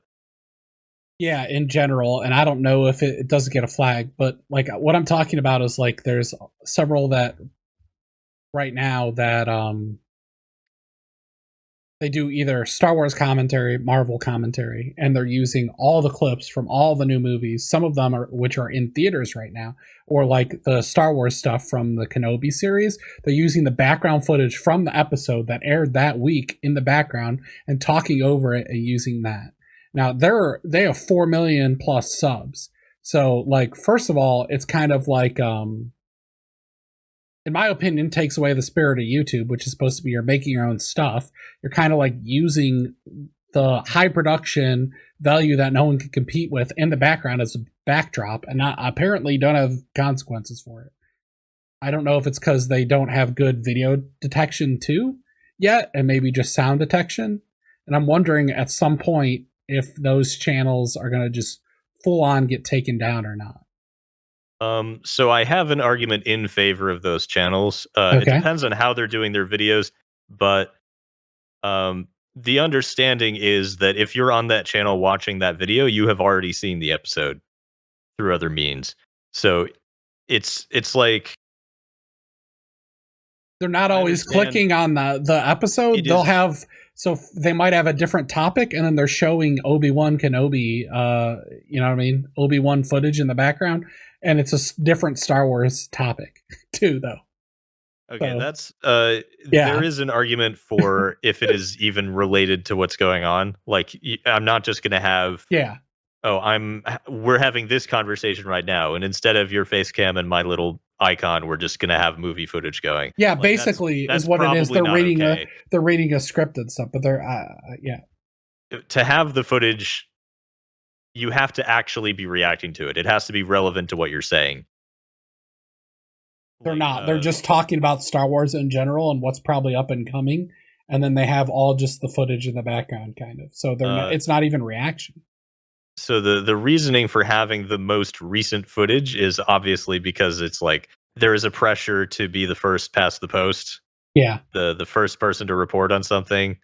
So they're like, here, look, we're relevant. We're talking about Star Wars and what's to come, and we've clearly seen the episode that came out yesterday. yeah. Like it lends a little bit of authenticity. So Yeah, but it's someone else's entire yeah, visual production in a high yeah, they're quality. definitely taking advantage of it for their own gain. Yeah, and maybe The Marvel and stuff doesn't care. legally, you would have to argue that they are damaging. Like there is actual monetary damage to the original rights holder. So obviously we can say ethically it's a little bit scummy to use other people's production to promote your own content without also promoting their content somehow or something. Like it's a little bit parasitic. So ethically we can say yeah, that's probably pretty bad. But legally there has to be provable monetary damages. But that doesn't occur for music when you're doing covers. Wow. So this is an established argument. The idea is that if I make a reasonably good cover and I upload it on YouTube, then people can just listen to the song for free on YouTube without buying the music. That is provable monetary damage. Okay, so I guess all of the video recap technically would, because all of them show the best scenes and talk about the entire plot of the movie and cover the entire plot. So there's no reason to ever watch the movie. There are plenty of movies that do that to themselves with movie trailers. Yeah, but it literally is a 15-minute. It has all the plot. Yeah, but it's actually a 15-minute with all the scenes, with all the plot points. Yeah. So that I think could also reasonably be proven. It's like, well, you spoiled the whole movie in this one video. So I watched the video and now I don't need to see the movie. Now, ideally, you'd like to say, oh, well, people would want to experience the full movie and not spoil it. But certainly people are just going to watch the review of the movie and then be like, yeah, I don't feel like seeing that. And then that's monetary damage. Mm-hmm. Yeah. But I don't know, using footage that you didn't get in the background, whether it damages or not, I don't think that should be allowed at all. I'm not sure that would hold up in court, right? You can just rip 10 Marvel movies and then just show that as background, and then you talk about a Marvel script like, oh yeah, they're coming up and they're going to do this, and I'm really excited about this thing coming out soon, and did you see this thing? And these people talked about this, and then it's just the entire movie. You know what I mean? Like the best scenes of the movies in the background. Mm-hmm. There is established law in this scenario, and using movie footage in a YouTube video is unequivocally definitely illegal. Okay. But YouTube operates in a gray area where you have to actually enforce your copyright, right? So to an extent, YouTube gets away with a lot of illegal stuff because how you're able to enforce the copyright depends entirely on how YouTube decides to make you be able to enforce your copyright.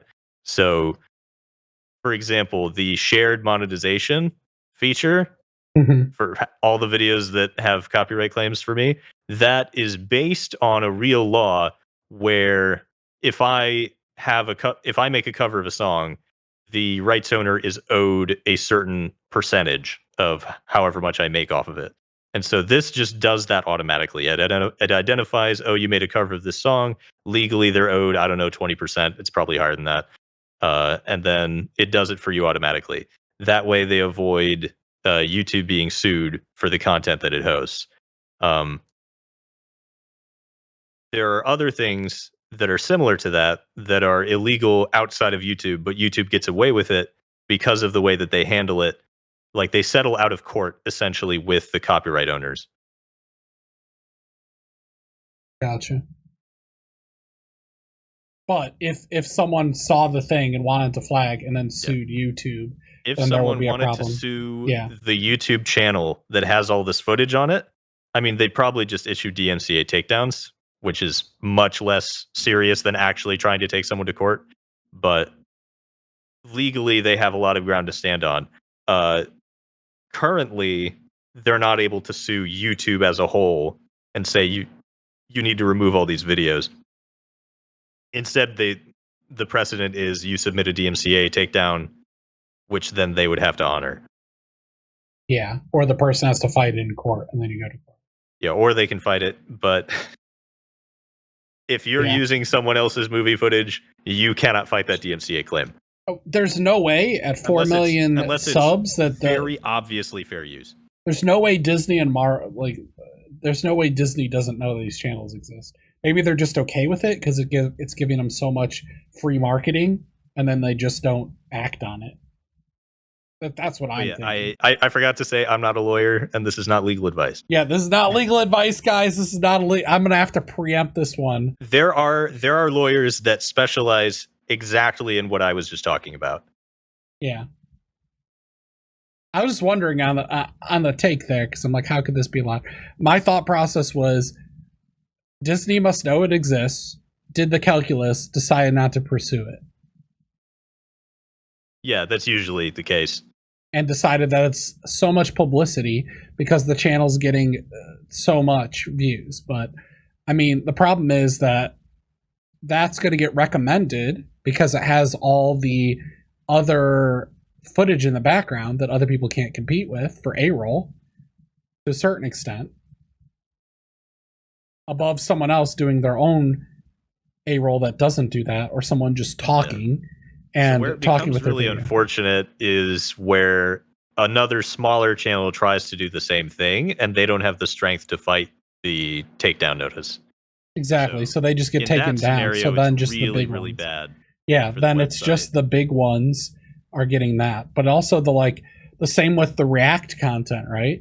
What's going to happen if you let's say you had any of the React bigger Twitch streamers, and yeah, okay, they do the thing, they eat the whole time on your content, and then they upload it on their YouTube channel, which is massively bigger than yours. Are you really going to strike them and have them remove the video? Then they're going to crap talk you, right? So go ahead. What I noticed is the YouTube channel that uploads the Twitch clips of someone reacting to a YouTube video is almost always a fan and not the actual person on Twitch. Well, there's official ones too, like a lot of there are some official ones, but a majority of them are double leeching. They are leeching off the fame of the Twitch streamer and the content from YouTube. Yeah. So truly nothing that they are doing is their own. They are literally stealing a VOD and uploading it on YouTube. And, the streamer isn't going to go delete every instance of that on YouTube. It's too much work. Yeah, well, YouTube to a certain extent, I heard, is demonetizing most of those, though, or doesn't allow them to do revenue. But the person's a fan; they don't care. They're probably not doing it for the revenue. For that reason, they don't get any right? revenue, but it's got millions of views. Yeah, but then the problem is if someone who's actually doing their own content and reacting, well, what's going to get shown in YouTube because there's only a certain amount of impressions? All these clip channels that are clips of the largest Twitch streamers or something are going to get shared over the smaller people too. Yeah, it sort of inflates how big the content is and drowns out other people. There's a lot of algorithm nonsense going on here. Yeah, for sure. Yeah, I don't know. I find all this stuff very interesting to think about, but I don't think a lot of people spend time thinking about these things, but I'm just I'm worried because I'm trying to stay within the realm. I don't want to have to deal with this stuff. Already I've been fake copyright claimed, right? And I had to deal with that. I don't want all my video, I want the revenue for my videos, and obviously I want to grow. So the question is how do I get around that? I definitely can't probably do any sort of clipping content because it's not going to be big enough or it's not going to be able to. The answer that most YouTube channels have arrived at is to completely give up on monetization as a concept on YouTube. What money you do get, you get, but the majority of your revenue stream is either merchandise, sponsorships, directing them to your website where you control these things. That's what all of the big channels are doing. Mm-hmm. And that's why every time you go to a popular YouTuber's new video, they're like, buy my YouTubes, or go to this website, or sponsored by Raid Shadow Legends. It is impossible to make that amount of money by not doing that. Yeah. But in some way, here's the other thing about it, though. Okay, so yeah, one, there's that angle, but this is the other angle, which is, okay, so you upload a bunch of stuff, and what's supposed to protect it is, well, you're not making any money, so it's just supposed to de-incentivize you, right? So you're just giving up all the revenue, and then you're selling merch, and then you're making tons of money. So then you don't stop doing it. Because that could be the whole case for all those, that they're just selling merch, and maybe Disney steals all the revenue from all their clips behind the thing, and they're just making a killing on merch.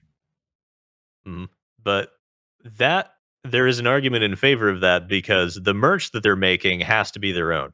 Like having a video on YouTube that uses someone else's content is one thing. Selling merchandise that uses someone else's copyrighted logo on it is way easier to crack down on.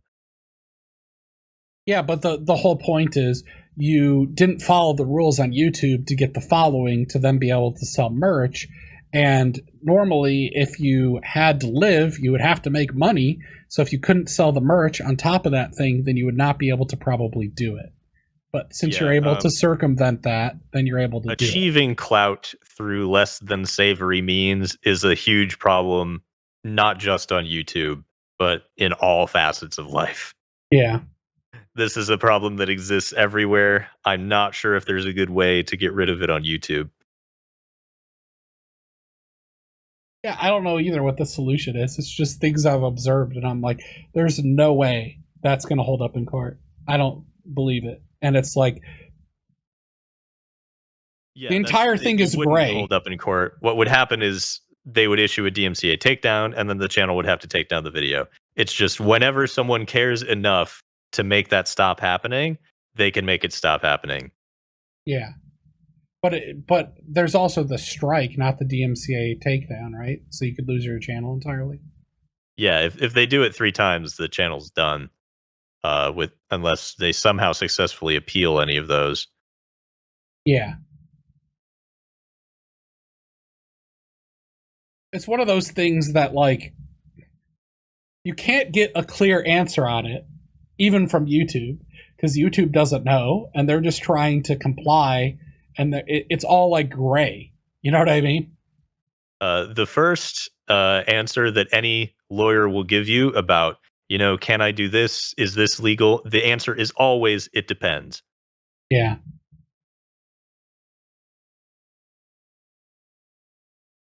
So what percentage of content on YouTube do you think there is that probably could get taken down if someone wanted to pursue legal stuff? So, I mean, first, to answer that question, you have to think about how much content there is on YouTube, which is unfathomably high. Yeah. So I remember back in like roughly 2008, they were saying 10,000 hours of footage is being uploaded to YouTube every second. And that was in like 2008. It's only grown in popularity since then. There is more content on YouTube than is possible to watch in one lifetime by orders of magnitude. Yeah, Like for there sure. is so much content on YouTube. No matter how many things you try to remove manually, you will never make a dent. The stuff that is being uploaded outpaces it.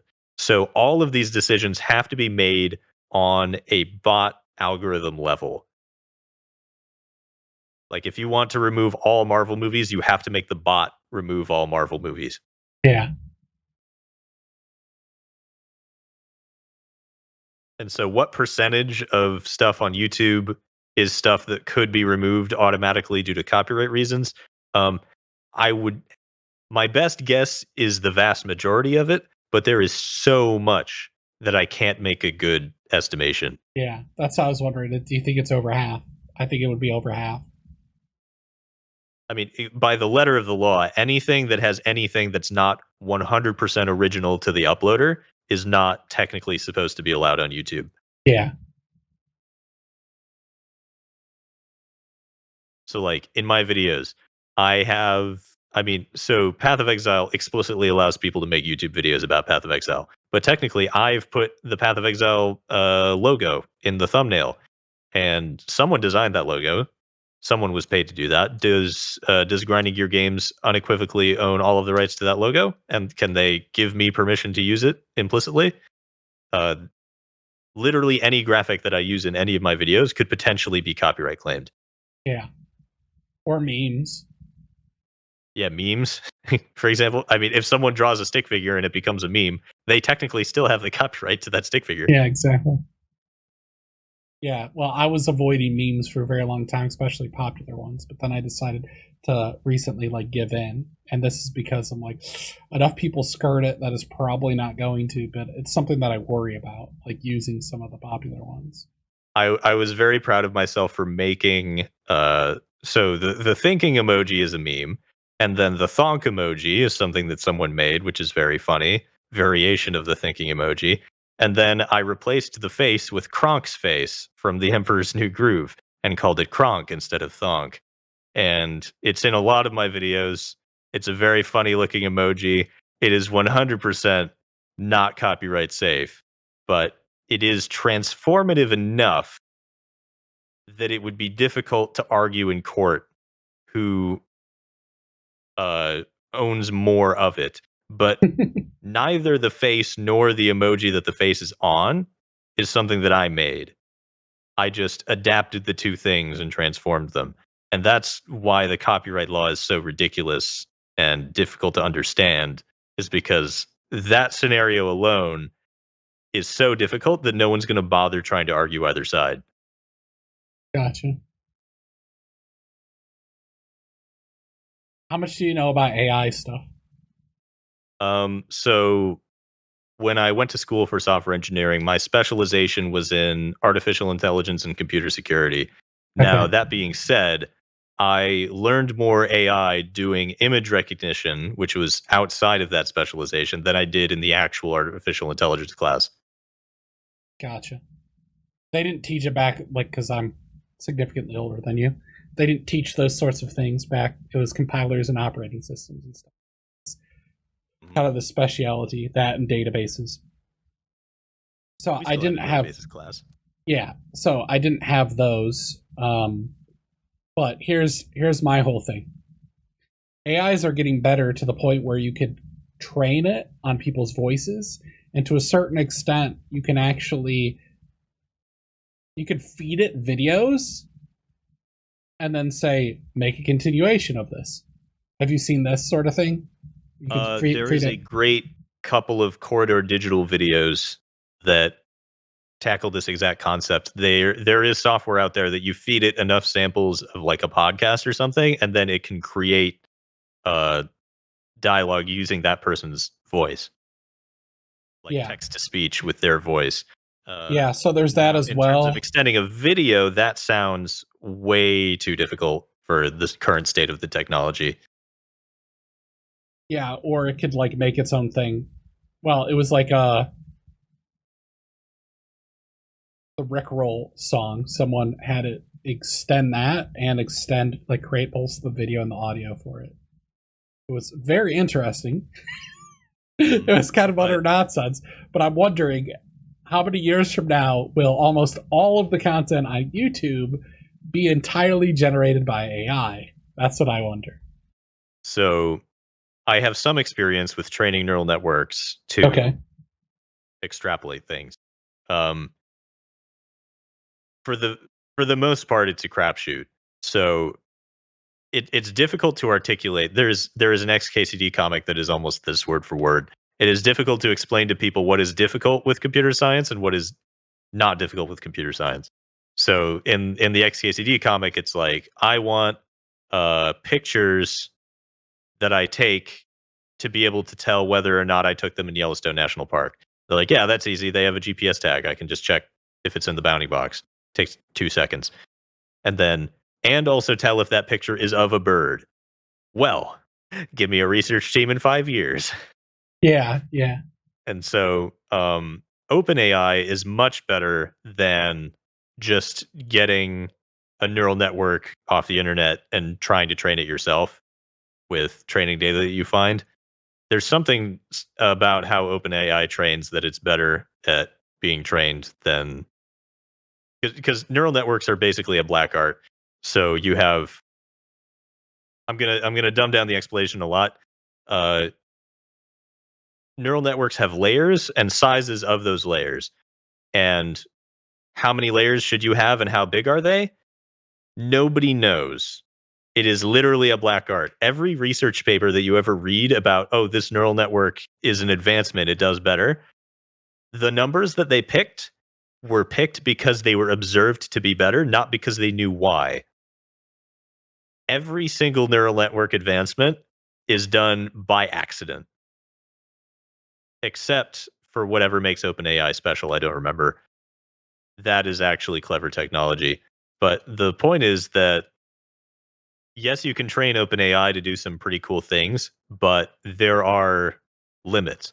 Like you can have an AI make a video, and there are YouTube channels right now where the videos are completely made by AI, and the vast majority of the people that click on those videos are babies. What they've done is make a video that makes a baby want to click on it, and then keep hitting the replay button, and that's how they get billions of views. Is they've used an AI to figure out what video gets the most clicks from people that don't know any better, babies, who will click the same video over and over, babies, and it's some dystopian nightmare when you actually watch the video. And so we have that to an extent. I don't think we're going to progress past that stage to videos that will, I'm going to say, pass the Turing test. Like a human will look at that video and say, a human probably made this instead of an AI made this. That is so incredibly far away. But asterisk, incredibly far away in the modern digital age could be 10 years.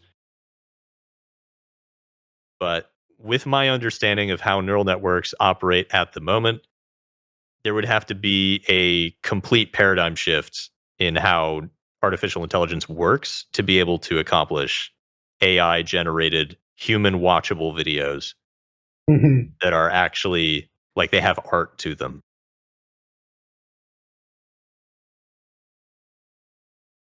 Yeah, I You would basically need to train them on existing videos, which would just be copying existing videos.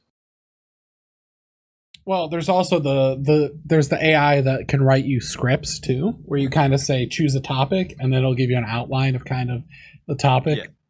So as they're, well. they're good at they're good at give the AI a prompt and they will extend it Yeah. because that removes the hardest part of the problem, which is to come up with something original. Yep.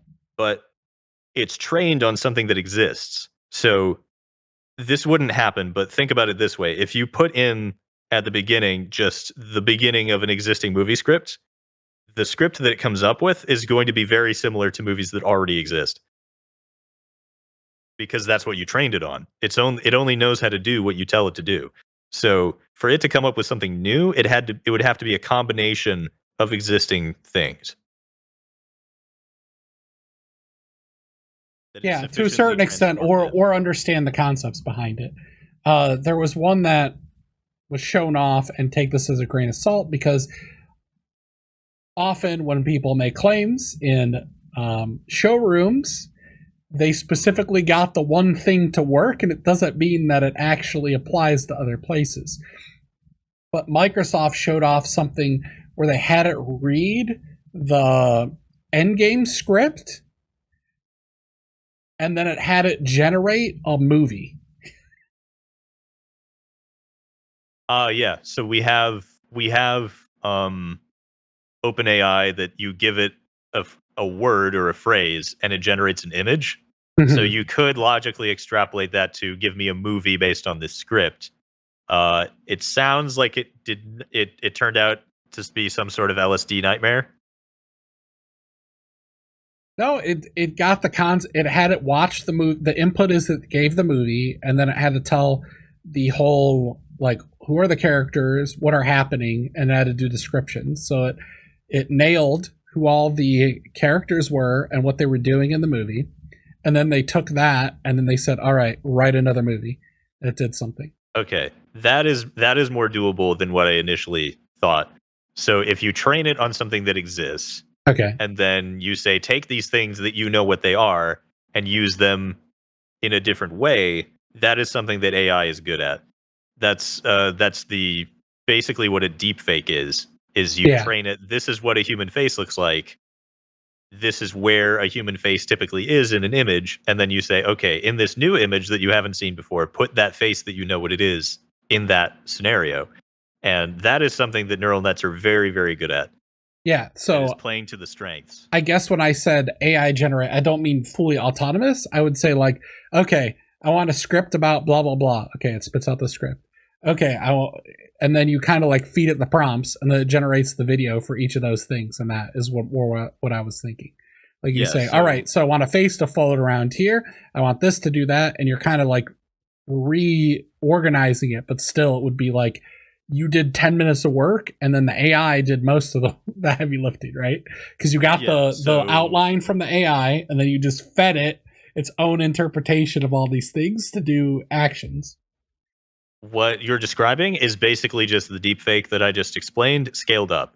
Yeah, kind of. It knows what a face is and where a face usually goes. It knows this character, and it knows how to draw this character, and it knows how this character like moves or something. And then you tell it, put that character in that scenario that they've never been in before. And it's like, okay, I can do that. I know how to draw this character. Yeah, then it's like, now put them in this scenario. Now put it in this scenario. All right, generate some music based off this stuff. Okay. And then you put that in the background, and then that's your movie, and then you upload it to YouTube. Yep. So you could get, but see, the problem with that is the training data. So if I trained my AI on Marvel movies and then auto-generated AI movies and uploaded them, there would be a copyright problem. There would be a very significant copyright problem. Now, if Marvel decides to do that with their own IP, and I assume they would vet what comes out, it wouldn't be completely automated. Yeah. That is something that would be pretty cool, I think.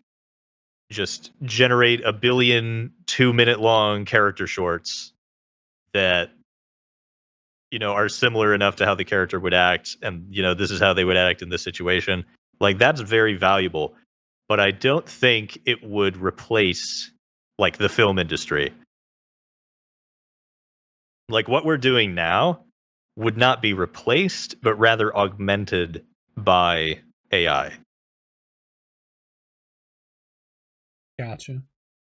But what if at least maybe not the film industry, but what if you solve for, like you said, they solve for babies and what babies would like. So what if you solve for the most people function this way or find this appealing, and you figure out what that is, and then you generate all your content based on that. So you say, okay, give me some birds and make it appeal to this target audience, which is 80% of people. And then you upload that to YouTube. And it's called cable television. And so if we tried to do that with AI, what we would end up doing is creating cable television quickly and cheaply compared to as it is now. So we would end up with largely the same stuff, but it would just be cheaper. Yeah, but I was saying, like, basically because the algorithm basically works on click through and the retention. So if you could figure that out, then all your videos would rise to the top of YouTube and get spread through all the algorithms that aren't search. And some way it would spill over into search, right? To an extent, you can game the algorithm like that, but you're getting empty numbers. Like, you might be able to make money by saying, "Oh, my video got 1 billion views. Of course, I'm going to make money off of it." It doesn't matter how many actual humans actually like this video. So you can cynically manipulate the system in that way. But in terms of actually creating good content that real humans want to watch, humans will be better at that for a very long time. Do you think people are honest with what they actually like? To an extent, there are things that you don't know you like yet. There are things that you think you like, but you actually don't as much as you think you would. There are things that you think you don't like, but you actually would if you tried it. People are very good at self-deception in that way, but that doesn't mean that the concept of I like this and I don't like this isn't, commonplace. Generally, I like video game videos. I'm going to continue to watch video game videos. No earth-shattering revelation is going to change that. Yeah, but some people only like things because they're part of an in-group, so they don't actually like it. And that's where it gets either the self-deficient. Yeah, quite a bit, I would say, more so. A lot of it's social, what people like. So when you move to a different social group, your tastes will change. Well, they never move out of their social group because A lot of people don't like going out of their comfort zone, so they Yeah, wouldn't and do so it that. would be difficult to reach those people in the first place. Um,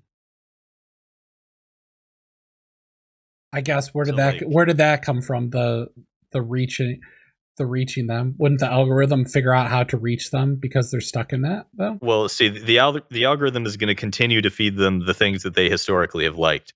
It's Yeah. generally not going to recommend, oh, you really like video games. I'm going to recommend you this football clip. Like it's gonna echo chamber super hard. And so if you're trying to reach people that are part of that demographic and try to get them to watch something else, you are fighting a very uphill battle. Oh, okay. Yeah, I see what your point is there. That's not where I was going with it. That's why. Oh yeah, that's just I not was true. going more like you would choose each of those subsets and try to dominate them with AI by using what appeals to those people. That's where I was going with it. Yeah, okay. Not So you trying would to jump over. say, okay, this specific group of people really likes to watch Path of Exile. I'm going to train an AI to specifically create videos that tick all of the Path of Exile algorithm boxes and drown everyone else out. You Yes. still, so you might get numbers from the website, like you're gaining good analytics, but people are still going to subscribe to their favorite Path of Exile channels and go watch them and not watch your AI generated algorithm manipulating stuff. So to an So extent, you're gonna capture new people that haven't subscribed to their favorite YouTubers yet.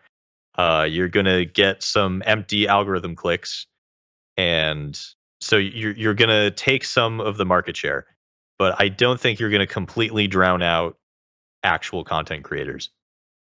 yeah, that's what I'm curious if it would be possible to actually just drown out anything and steal the entire market through leveraging AI in any sort of a niche.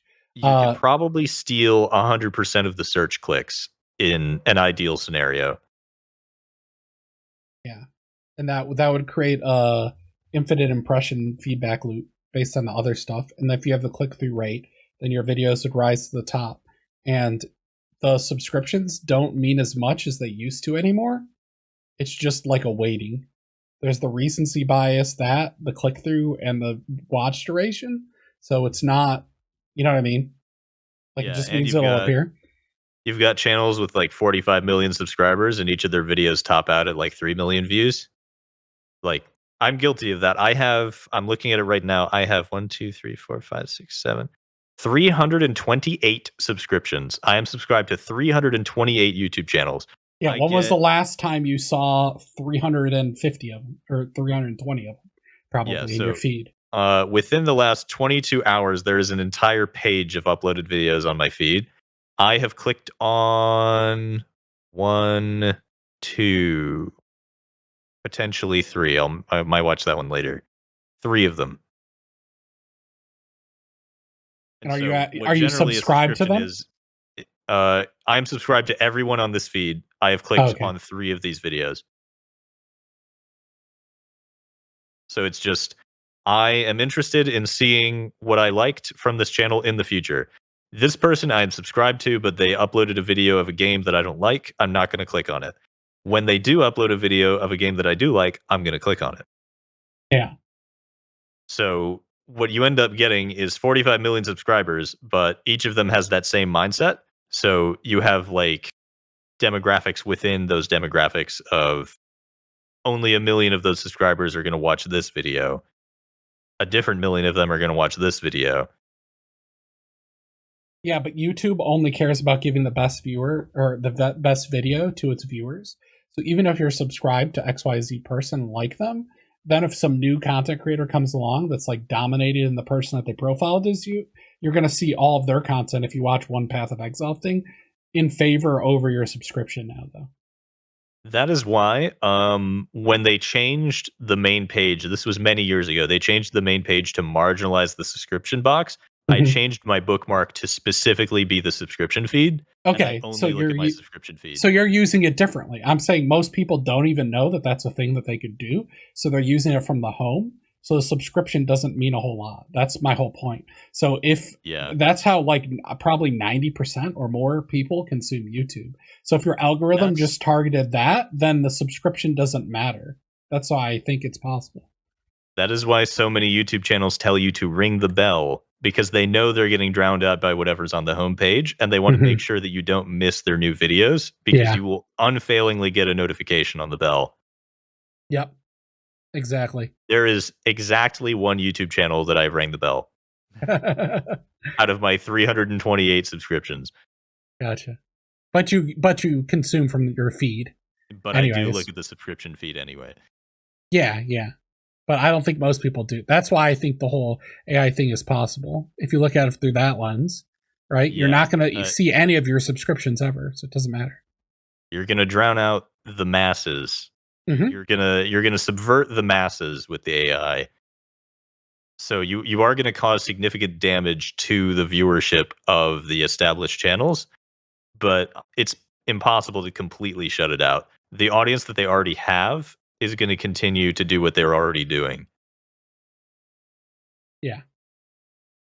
Well, Path of Exile, I think, would be a really bad example or a bad place to do it, because a lot of it is the community aspect, figuring things out, Twitch networking, stuff like that are all behind the scenes that have nothing to do with YouTube per se, like extra layers on top also, of it.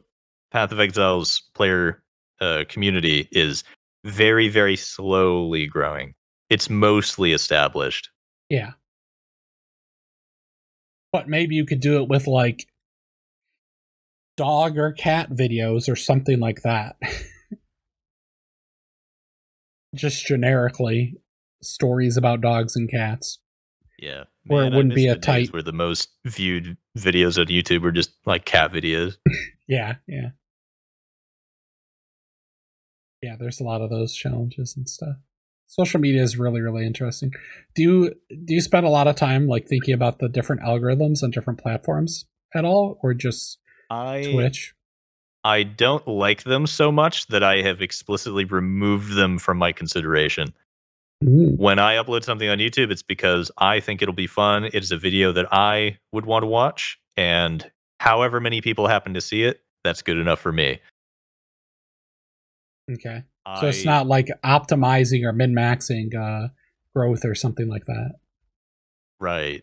And like there are many things that I could be doing to grow my audience, but they are things that I object to, usually ethically. Sometimes it's because I don't want to. What would be for like example, I don't have a Twitter, which would be really helpful in the Path of Exile community, because that's primarily how people seem to communicate. So Zizarin had to find my Discord and direct message me on Discord to get me to do the Gauntlet highlight videos. He's like, "You're a really hard man to contact." I'm like, "Yeah, I don't have any social media." I have Twitter, but I've not logged in there, and maybe I should at some point because I probably have a bunch of messages. Yeah. So Twitter would be excellent for networking for me, but I'm deliberately avoiding using it because I hate it. Yeah. Also, it would cause me undue stress.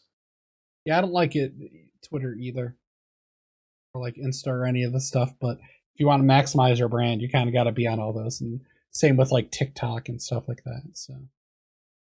So my ideal scenario is I have my YouTube, I have my Twitch, I have my SoundCloud, and eventually a Bandcamp.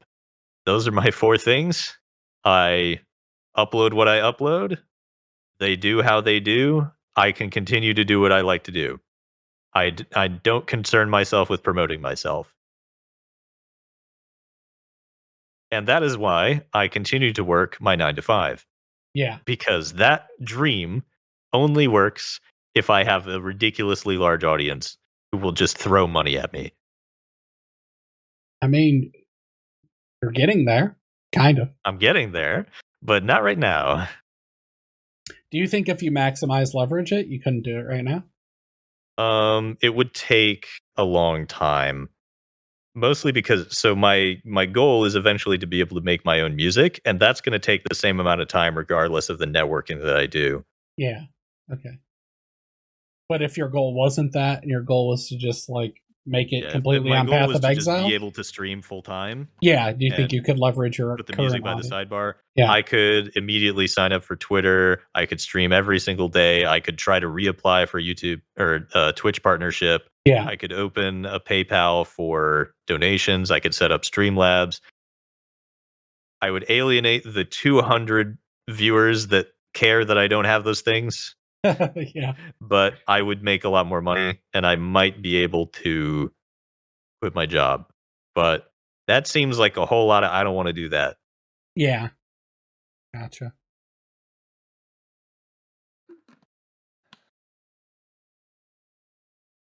So you're basically, I mean, you're entirely in it because you like to make the content and you think people will enjoy it, basically, not for like Yeah, attention and back other in the things. early days of YouTube, every successful channel would tell you if you go into this trying to be famous and trying to make money, you're going to have a very bad time.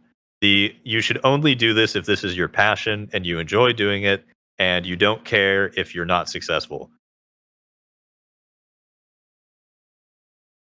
Gotcha. Nowadays, it's a little bit easier to not be successful, but be nominal in spite of your lack of success.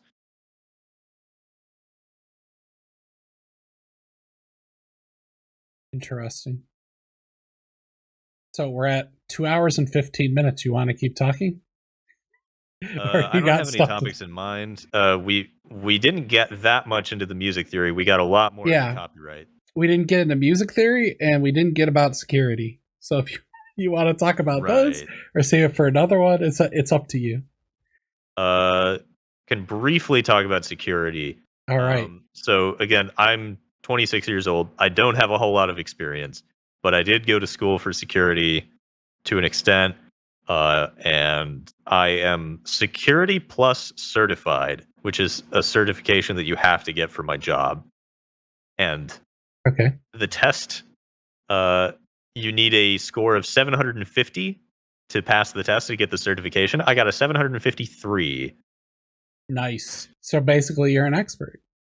Yeah, basically, I'm an expert. And as real world experts do, if you have a specific question about a specific security thing, I'm going to use the Google reference at my disposal to remember it because I have not memorized every security setting of a specific type of router in a specific type of network like that exam wants you to do. Yeah. It's more big picture and thinking about security in an everyday scenario. So one of the things that they like to talk about is they give you this hypothetical house. Like, here's a picture of a house. How would you secure this house? And obviously, the first thing to do is remove all of the doors and windows. Yeah. Like, these are the thought experiments they get you thinking about security. Mhm. And then, you learn um, these are the things that we use, these are the problems with them, these are how we deal with the flaws that are in these systems. It's mostly just a mindset.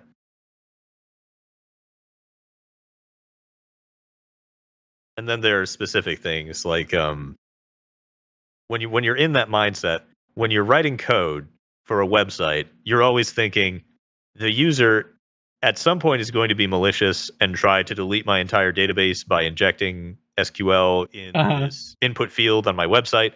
And so everything that you ever program, you assume that the input will be malicious at some point. Yep.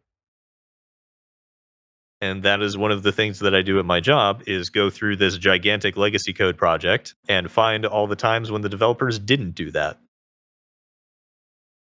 Gotcha. Yeah, because most people aren't taught that, right? Especially if they're self-taught or it's If pretty you're amazing. self-taught, you're not thinking about SQL injection. If you're self-taught, you're not thinking about how to optimize it or how something scales either, probably, unless someone was Yep. smart enough to teach you that, or you stumbled on that, right? Or how optimized your algorithm is. You're just like, I all have right, it optimized an works. algorithm from 50 seconds runtime to less than 1 second runtime. It was not difficult. You just had to know what about that was super slow and the alternative. Yeah, in certain cases, That's one but of the things that they teach you. Like the easiest example I can think of in one of the CS classes I took, they teach you about caching.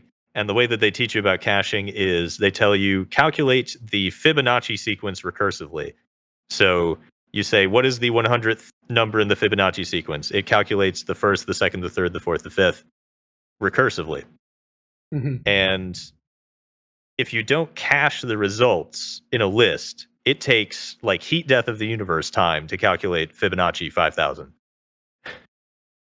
But if you cache the result every time, so you don't need to recursively find, okay, I need Fibonacci 49, which recalculates 48, 47, 46, 45, 44. Instead, it just goes to the table where I already calculated earlier and just grabs the number, takes one operation, Mhm. makes it infinitely faster. You go from heat death of the universe runtime to less than 1 second runtime. So just 3 years of education of just that and different concepts like that. Very useful in software engineering. Well, the nice thing is a lot of people spent their entire career figuring some of those stuff out for you. Yep. You are standing on the shoulders of many giants. Yeah, basically. Did you ever have to take like analysis of algorithms class? Yes. It's mostly about here's an algorithm, figure out what the big O of this algorithm is, maybe figure out how to make it into a better big O. Yeah, which is very interesting. I hated the testing aspect of that one because it's like, okay, do you know all the knowledge that you need to, and can you figure out how to apply it in the constraint of this test? And some things take longer to think through, and you either get it or you don't. Like in the Yep. course of it. Uh, Timed programming tests are a blight. yeah, It's like you have 2 hours to write this program that does this one thing. I mean, sure, you're expected to do that to an extent in the industry, but in a learning environment, very, very bad. well, in the industry, you're not going to have 2 hours to do even that task, probably in a lot of cases. Yeah, It industry, it's depends going to what be it bad. is. But I mean, industry is not known for being a perfect wonderland. Yeah, exactly. So, what do you think, like in education, didn't prepare you for the real world or how it functions in some ways? Um, so my answer is skewed because I deliberately did things that were easy for me. I found the path of least resistance and I took it. Um, I'm trying to remember if this made it into the recording earlier. No, I don't think this made it in the recording earlier, so I'll just reiterate. Okay, Um, okay, I at career fair found my junior year internship, and then that same company is the company that I am still working for. I did no job hunting. I have no ambition in terms of my programming career. yeah, I'm just sitting here collecting checks for doing menial work on a government contract. and then putting I, all I your am creativity leeching, into your videos yeah, and I learning am stuff. leeching money from the defense budget, as many people are. Fun, America, some hard-earned tax dollars. hmm It's it's so insane. 3 days into working a government job, and you'll be like, "Ah, that's where all the money went." It's like, okay, so they negotiate that we're going to build this software for them, and we tell them it's going to take $1 million. If we only spend 700,000 of that, we spend the last month frantically spending that $300,000 instead of giving it back to them. And the person that we're giving it back to is the government. So essentially, we are negotiating the highest possible acceptable price for the government, and then we're not necessarily reaching that level of spending, but we are taking all of the money. So what they'll Mhm. do is like my boss has a higher salary than me. So if he bills an hour on the contract, that's more expensive than me billing an hour on the contract. So he'll be working other stuff. He'll be doing administration, but it's like, oh, we didn't spend $10,000 of the contract. Here, have my boss write a report on contract billable hours and just drag his feet. It's like, oh, we basically stole that money, but legally. And so I'm sitting here doing extremely menial work for, at the moment in my career, mediocre pay, but it causes me no stress. And then I go home and I do video game videos. So, what was your expectation when you were in college, though? Or did you think the world worked how you just described, or? I definitely didn't expect government contracting to be this way. I expected to go to my 9 to 5 and optimize algorithms all day. Yeah, it's kind of interesting that the difference between the industry and how things work. Or there was one company that I interviewed at. Basically, they were like, "We're a small company. We run this website. We don't do code review, project management. If I, your boss, tell you I want this feature on the website, you go do it." Mhm. There are companies like that. That I would have been fine working for. I essentially do that in my current job, but we're trying to get better testing because the current gigantic project that I'm working on has zero automated testing. So, what do you think about like coding interviews in general, or did you never do a coding interview? So I did a coding interview, and I'm reasonably certain in hindsight that I bombed it.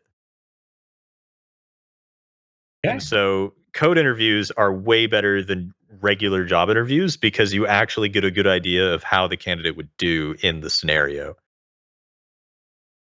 So like my former boss, the one that actually hired me at the company, he confided in me that the reason that I was hired was because he interviewed 10 people and he asked, "Do you have any code projects that you've done recently that you can show me?" And I was the only one that said yes. Okay. So there you go. If you're looking for a job, get together a bunch of coding projects that you actually can show.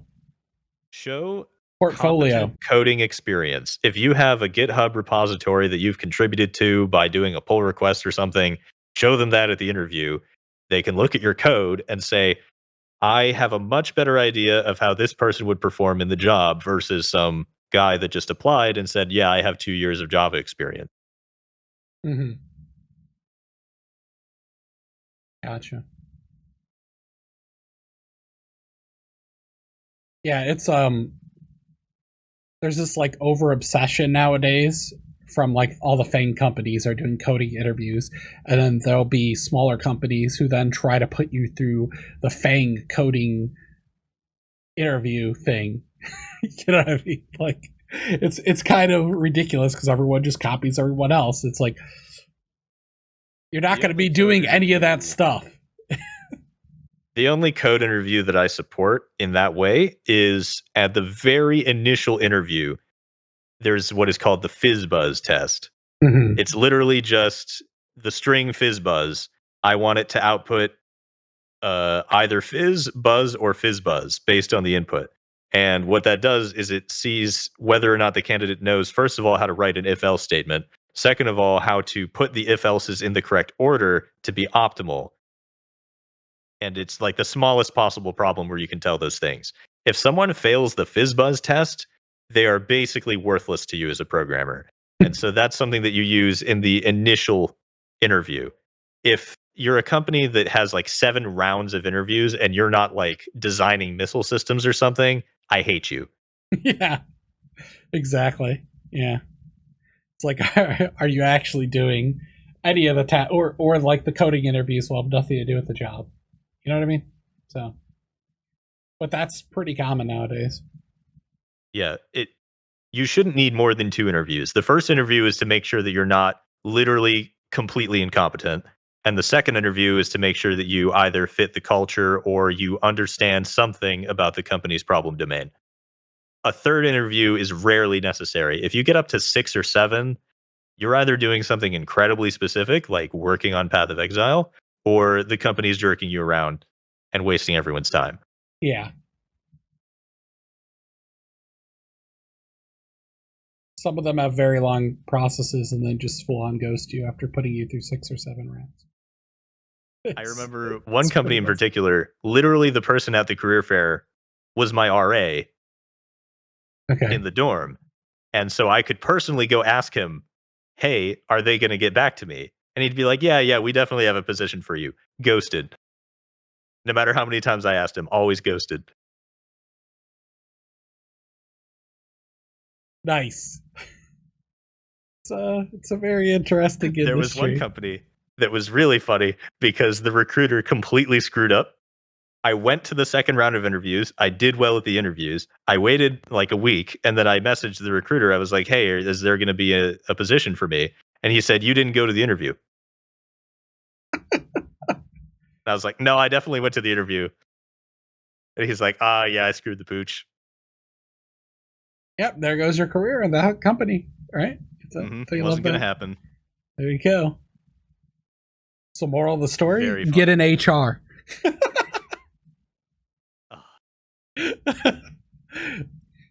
One of the things that stood out from security, or that scares me about security to a certain extent when I took it, one of my professors gave a pretty good analogy. That's essentially like, okay, let's say you have your car parked outside and someone wants to break into your car.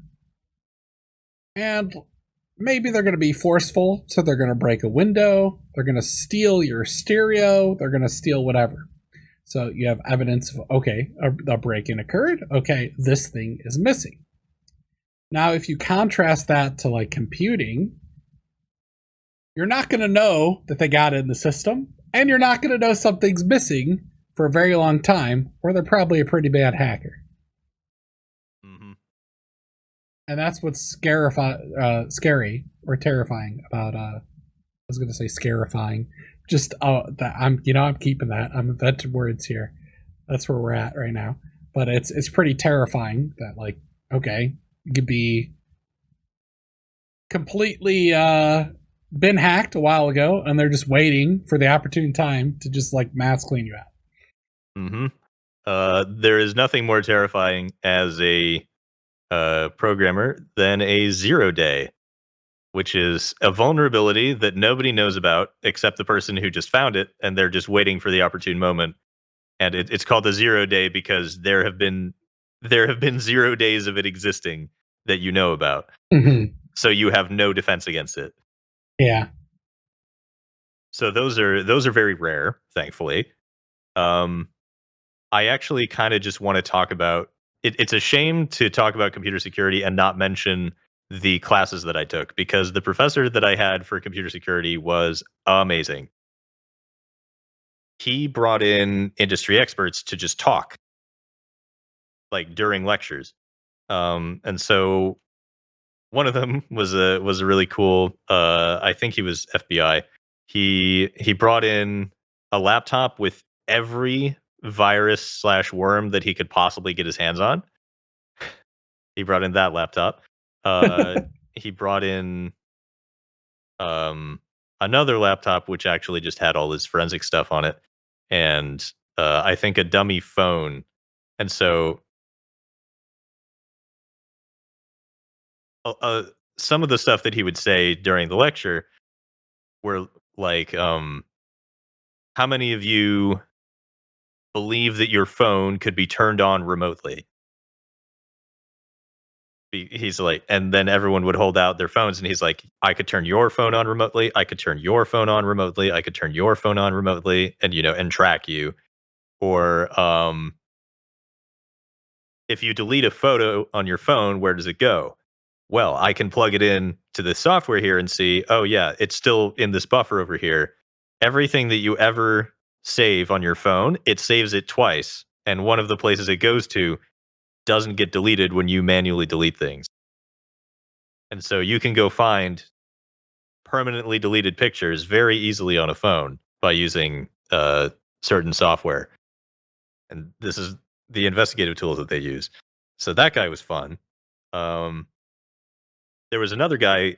This one I found the most interesting because he made a career out of social engineering.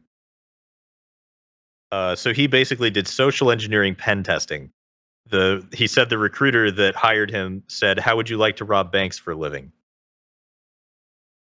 Because literally what they would do is they would hire his firm to rob the bank and then report to the company, "This is how we robbed your bank. These are the security measures that you should take." Mm-hmm. And there are very many exciting things that happen with that, because what's supposed to happen is some like branch manager, top executive knows that the test is going on, and nobody under them knows. So what they're supposed to do is follow their procedure for I contact my superior, someone's broken in, they contact their superior, it gets to the guy that knows it's an exercise and stops the FBI from being called. Sometimes that doesn't happen, and the FBI gets called. Gotcha. And so it's a very exciting profession. And so he's like, some social engineering attacks are super simple and super, super bad. So one of the things that he likes to do is say it's a building that you need to wear a badge. Like these are considered high security buildings. You need to be wearing your visitor badge everywhere at all times, or someone will come up to you and stop you and take you to the desk or arrest you or whatever. So the way that you get into those places is you have a fake card and you pretend to carry a heavy box. People will open doors for you. They will let you through the scanner without looking at your ID because you're carrying a heavy box and people want to be helpful. Gosh. So he pretends to carry a heavy box and they just let him all the way in. Wow. Yeah. Or he'll be testing the web security. He can just sit in the parking lot and connect to the Wi-Fi. And he'll sometimes use a combination of carry the heavy box, which has like a USB in it that I plug into some computer somewhere in your IT room. And that allows me remote access from the parking lot. And then I steal everything. Like, basically, the concept is if you have physical access to a computer, you can do whatever you want. It doesn't matter how secure their network is. If you have physical access that you can plug your USB into, you have circumvented all of the security. Yeah.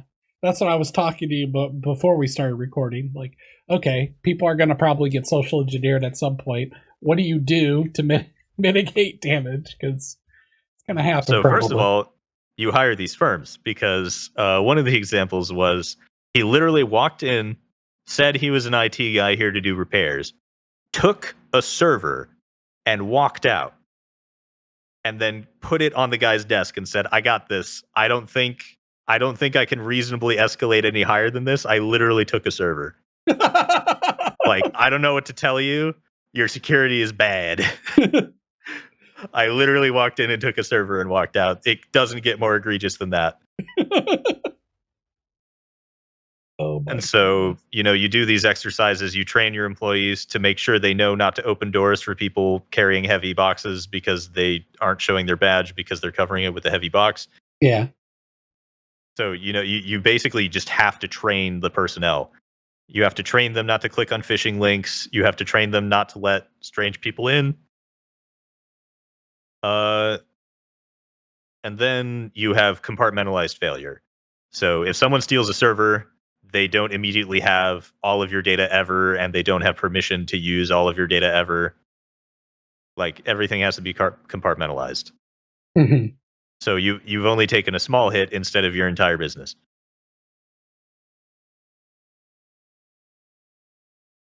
Yeah. But even if you train them, they could have an off day or something happened because they're people, you know what I mean? Someone in their family pass away or something like that, so your mind isn't on it and you're just going through autopilot. And then, they try to train against that as well. They try to tell you to look at your fellow employees and see if there's something bad going on in their life and if there could be a possible insider threat indicator. Oh, well, I meant more them letting the person into the server room to steal the thing, but that's interesting in too. Do you want to or just elaborate on that one? Yeah. Yeah, that's what you were talking about, but they do actually train against insider threat. It's like, oh, this person, they're in gambling debt or something. They could be a victim of corporate espionage. Mm-hmm. Or it's like another corporation will pay off their debt, be like, hey, steal this data for me. Yeah. So there's a lot of, I have to do a yearly refresh of all the security training. It's ridiculous. On each person, you mean? Like, or for yourself, me too. In particular, I have to complete training courses and print the certificate at the end and hand it to my boss. And it only lasts for a year. I have to retake that same course. And then you probably have to go do that. Do you have to train all the other employees too? This is an incredibly tiny company. I have no subordinates at the moment. Okay. Well, I thought maybe your team was like over the whole company, responsible for security. So because it's a government contract, we don't actually handle anything classified. We are being handled by the actual serious big company that handles classified data and stuff. And then Mhm. they tell us, you're working on our project, you need to take this training. And so that's the beauty of the design of our company's software is that so if you think about it in terms of databases, which it's not, but um, we create the database schema and the government uses the database that is built by that schema. So we don't have classified data anywhere at our company. So they can steal anything they want from our company and none of it will be classified. Gotcha. But if you had the higher level, then there'd probably be some even more severe Yeah, even training more and stuff goes training. on. Yeah, so pretty fast and loose with my training. It's mostly just generic stuff. One of the trainings was literally to watch a 1 minute video. Gotcha. That was by far the easiest one. Uh, I thought of a story, but I probably can't talk about it.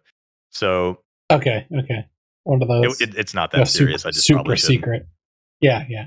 Yeah. It involves the physical access of a government building.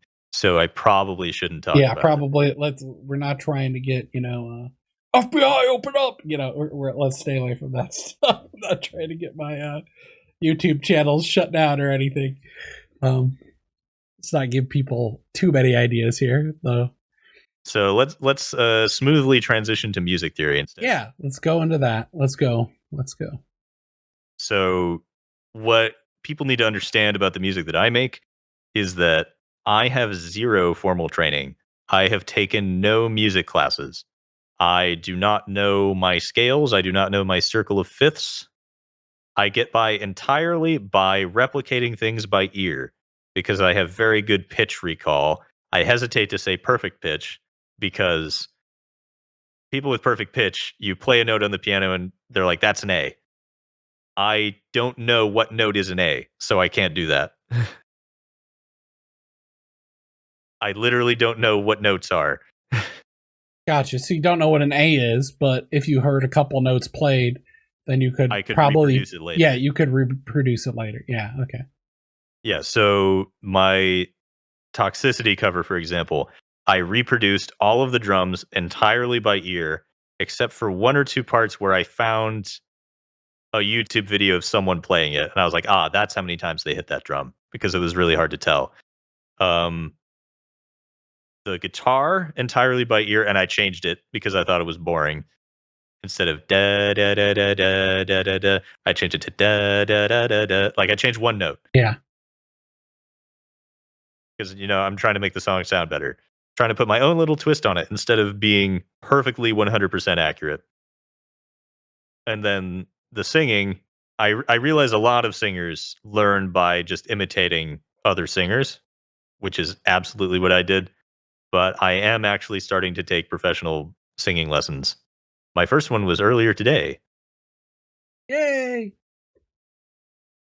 So it's the first lesson. You're not going to get anything groundbreaking done. But Really? That's not how it works. You don't go into yeah, like one course, watch a video, and then you're an expert. Just like a mhm. one therapy session or something. It's just like Yep, one revelations. therapy session, and I'm cured of all of my depression. Um, so some people are curious. I assume the only number that I can give you is basically today we measured my vocal range. And so people have noticed in some of my songs that I display a wide vocal range, but not to the extent that they know what the number is. Um, so the lowest note I've ever hit reliably in a song was in the Toxicity cover. Actually, I hit an A sharp 1 subharmonic, which is very, very low. I could not reproduce it right now. I've been talking for too long.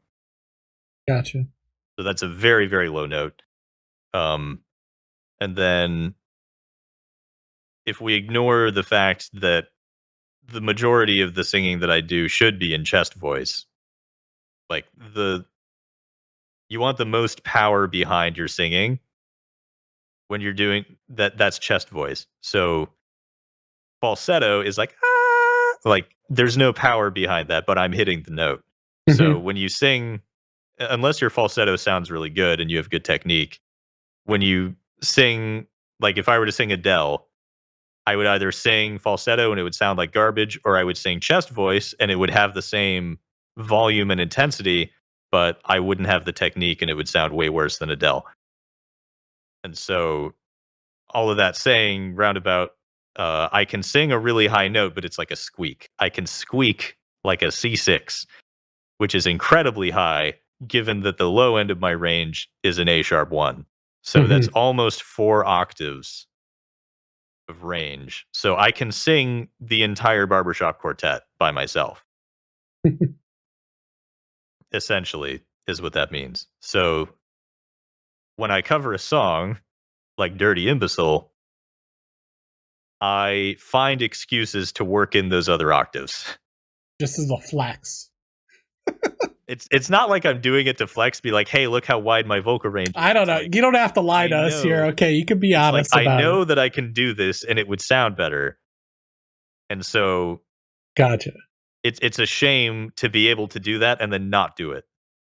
Gotcha. So you're And also I basically have to saying make it sound different. you're saying they couldn't do it, but you can. So you're like, well, it would be I better mean, that's not what if it's they would. about, but yes, the original singer for that song cannot sing that deep, Mhm. nor should he. But if I'm going to make a cover and I'm going to make it sound different, I need to play to my strength. Yeah.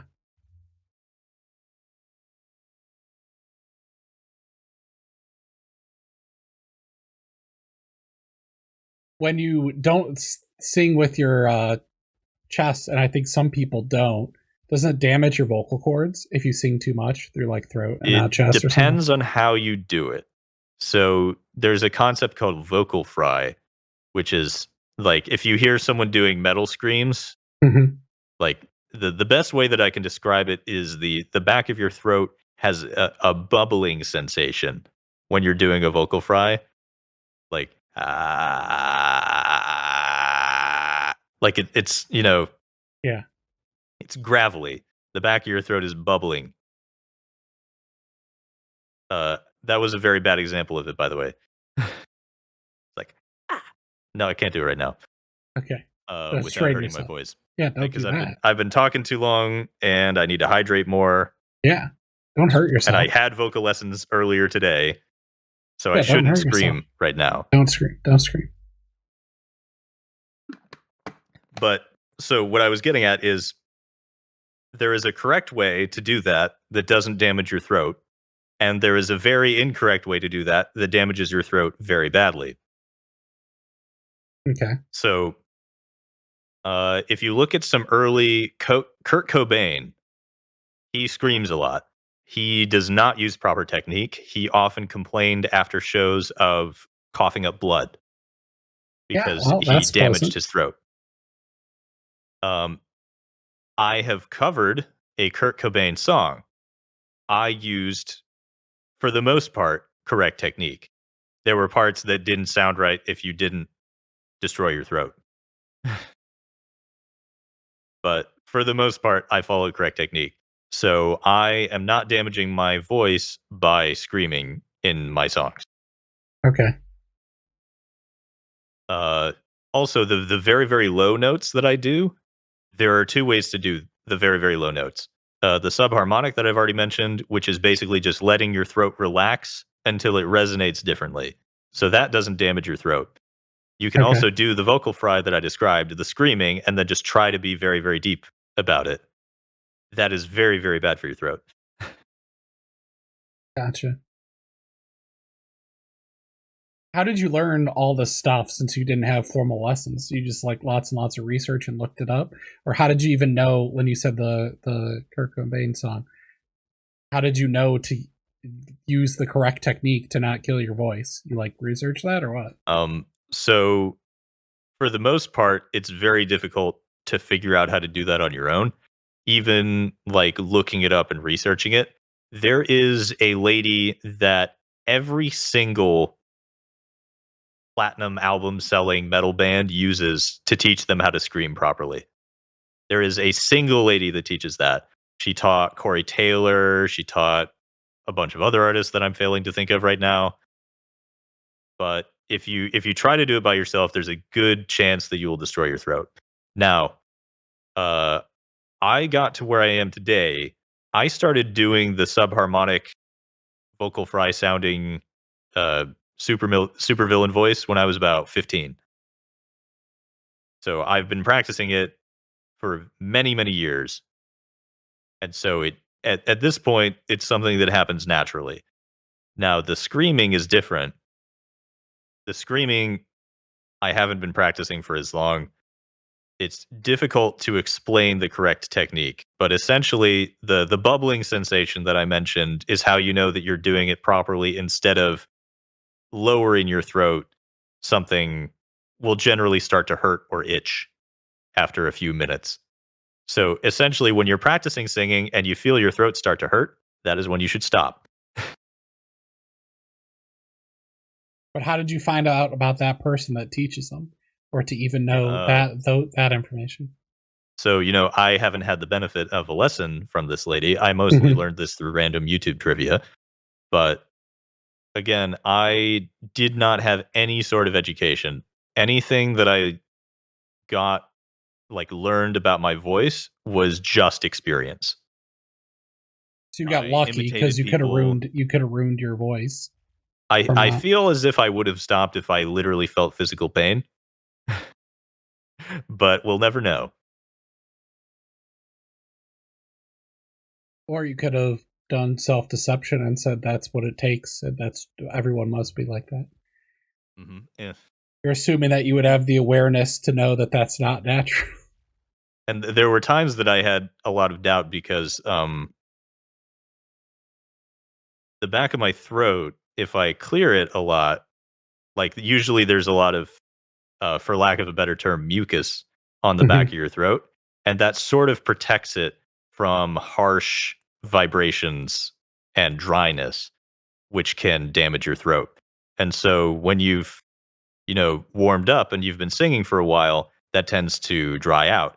And occasionally, even if I'm just doing this conversational voice, if I do this for long enough, the back of my throat will start to feel like it's bleeding, but it's not. Like it'll even somewhat a little bit taste like blood.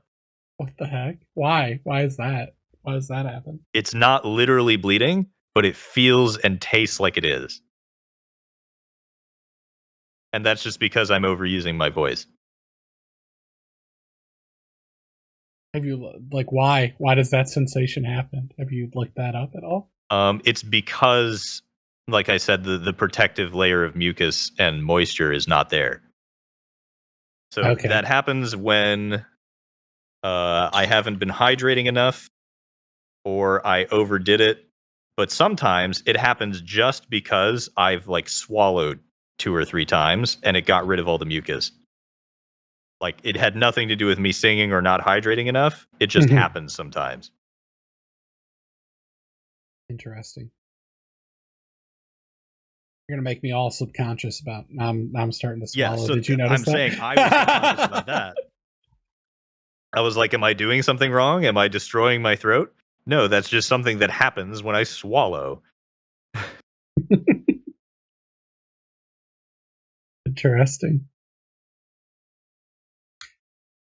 You said that you could remember certain things and then duplicate them later. Did you think everyone was like that, or did you know that that was weird, or how'd that go about? So there's a significant evidence that suggests that the ability to recall pitch is something that you are trained in as a child and then retain that for most of your life. If you miss that period of time where you train that, it's really difficult to acquire it. And I'm referring to, of course, perfect pitch versus relative pitch. So You can train relative pitch where it's like, oh, if I find a C on a piano, then I can use that as a reference to get to any other note. Perfect pitches I can perfectly recall and reproduce without reference any note. And so, to an extent, I was like, that knowledge felt natural to me because I was taught it as a child when I was too young to remember. And it's not like my mom sat me down and taught me how to do it. It's I was exposed to enough varying music. The theory is that when you're learning to talk as a baby, you're more susceptible to learning different sounds. And so when there's music playing when you're a kid while you're learning to talk, you learn to identify different sounds better in order to better communicate.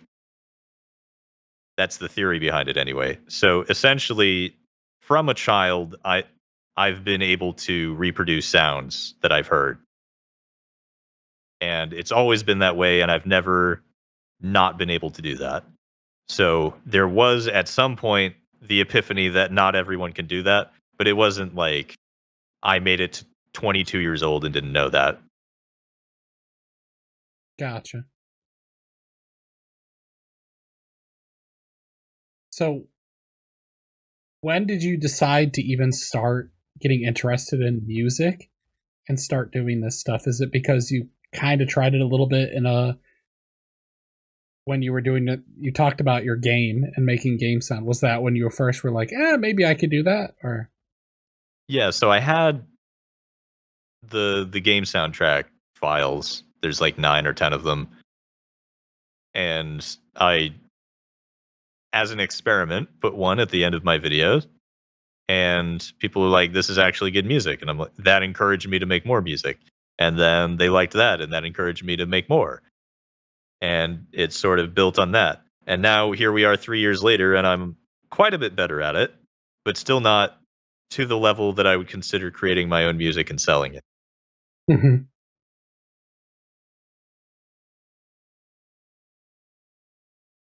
So, it was a thought that didn't occur to you at all. You just kind of decided, we'll see what happens, and then you kind of just stumbled into it. Huh? Yeah, I mean, so you could go further back than that. Why did I have that soundtrack in the first place? Yeah, And I think I mentioned this already, but it was like early eras YouTube where I was trying to dodge copyright just out of yeah. spite. I was like, I'll make my own music with blackjack and hookers. So that was the original impetus, was just purely spite. And then I was like, hey, I like this. And then I made some and I was like, and that kind of really fell through. Maybe just as an experiment, I'll put it in this video because it fits the editing that I'm trying to do. People are like, what's that music? Did you make that? And I'm like, yeah, I made that. Like, that's really good. You should make more music. And I'm like, all right. I mean, that's a pretty similar story to me and making YouTube videos.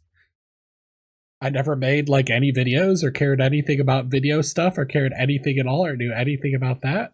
And then one day I'm like, well, I know a bunch of stuff about Path of Exile and I usually teach people. I wonder if I could actually make a build guide. So, what the listeners should take from this is a little bit of encouragement goes a very long way. And you should try things and see if you Mhm. like them. And even if you're not good at it at the beginning, everyone starts somewhere. There's no Yeah. reason you can't be good at it. Yeah, exactly. You'll be surprised spending 1 hour a day in 1 year how far that will get you. But you And got to be consistent and actually spend it. the important thing, from my experience, was so my videos were generally very well received, which I'm very thankful for.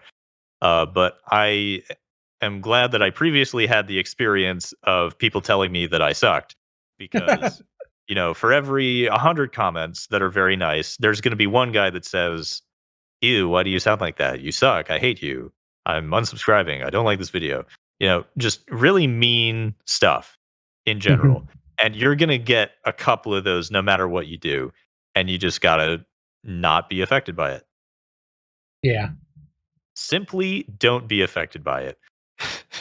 Wow. um, There so you go. the, my advice for that is, For me, it was just having experienced it before. Like it's not like, oh, you'll get used to it. It's a specific mindset of literally you cannot please everyone.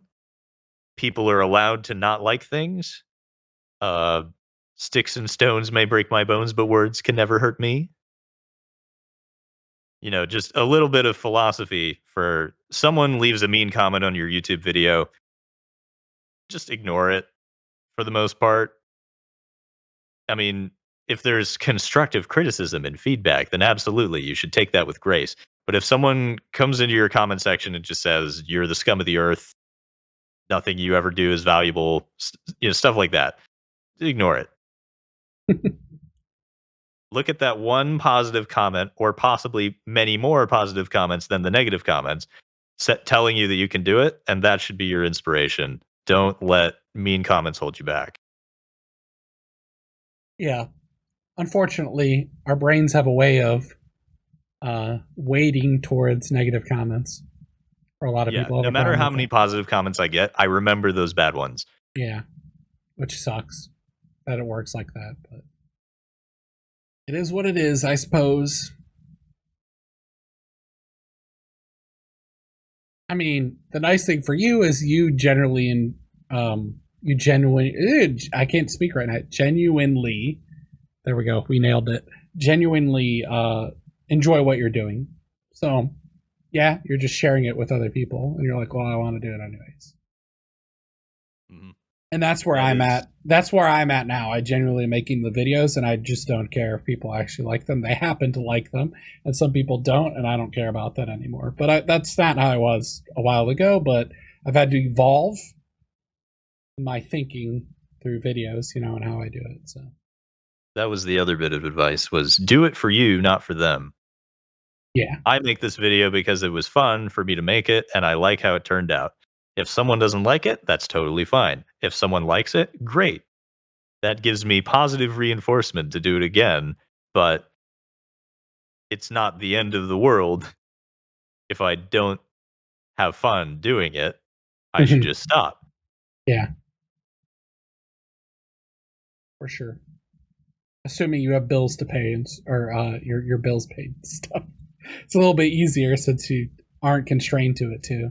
But Yeah, people if get it's stuck in literally that your as well. livelihood, you don't have an Yeah, option to stop. But yeah, and I that's mean, if unfortunately you've how made it some to the things point go. where it's your livelihood, you're probably not going to get uh, a negative comment so bad that it makes you quit your whole career.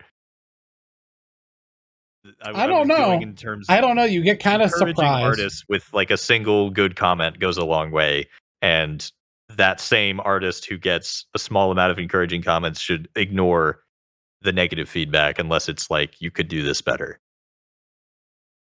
Well, even if you get feedback, the thing is, a lot of people like to give feedback, but a lot of people haven't done a lot of things. So, is it really valuable taking feedback from someone who's never made their own video if they're going to tell you how to make a video? Well, in general, you can collate feedback. So if you have a reasonable number of comments instead of like five, then Yeah. you can sort of get an average opinion. So it's like, well, I have 400 comments on this video, and 100 of them said that I could do this part of the video better. That is significant evidence that those 100 people are correct. Now, if I have 5 comments on my video and this one person says you're doing this whole thing wrong, take that with a grain of salt.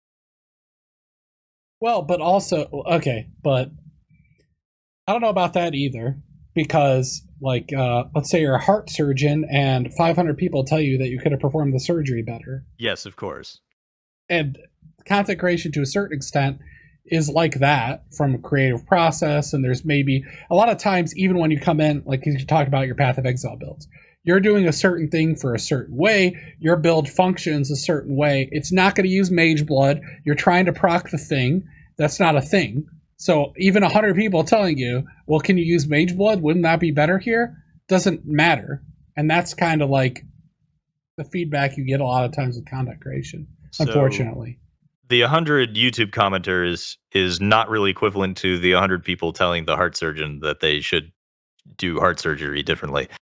So the thing you have to understand is that regardless of how wrong those 100 people are, they are still your audience. So if 100 people say something wrong, maybe the correct response is to have better clarification on that issue to prevent that comment from happening in the first place. So, like, for example, if I know on past experience, my video is going to get 500 comments saying, "Why didn't I use Mage Blood?"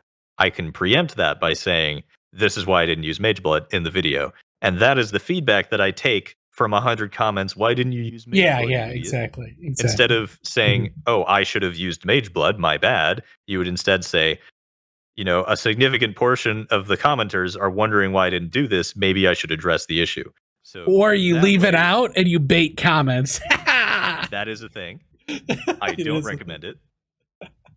I highly recommend being fully transparent. But yeah, so even like large amounts of feedback, you can take different conclusions from it, but generally it will be useful. Even if you get like 9,000 comments that are just completely unconstructive, just mean, and that's the majority of your comments, there's still a positive conclusion that you can take from that, Yeah, but you which also is have to this is wait what I the. could do differently instead of I should give up or Yeah, wow, 9,000 people hate me. This is really bad for my self esteem. Instead, it should be clearly I did something wrong. This is what I can do next time. yeah. But seeping through those comments and trying to make sense of them, it depends if you actually can you handle reading 9,000 bad comments to pull that seed of what you should. Yeah, it takes There's a like certain calculus amount of there. strength to be able to do that. Yeah. There is an excellent internet historian video that explains the face behind No Man's Sky and the development studio.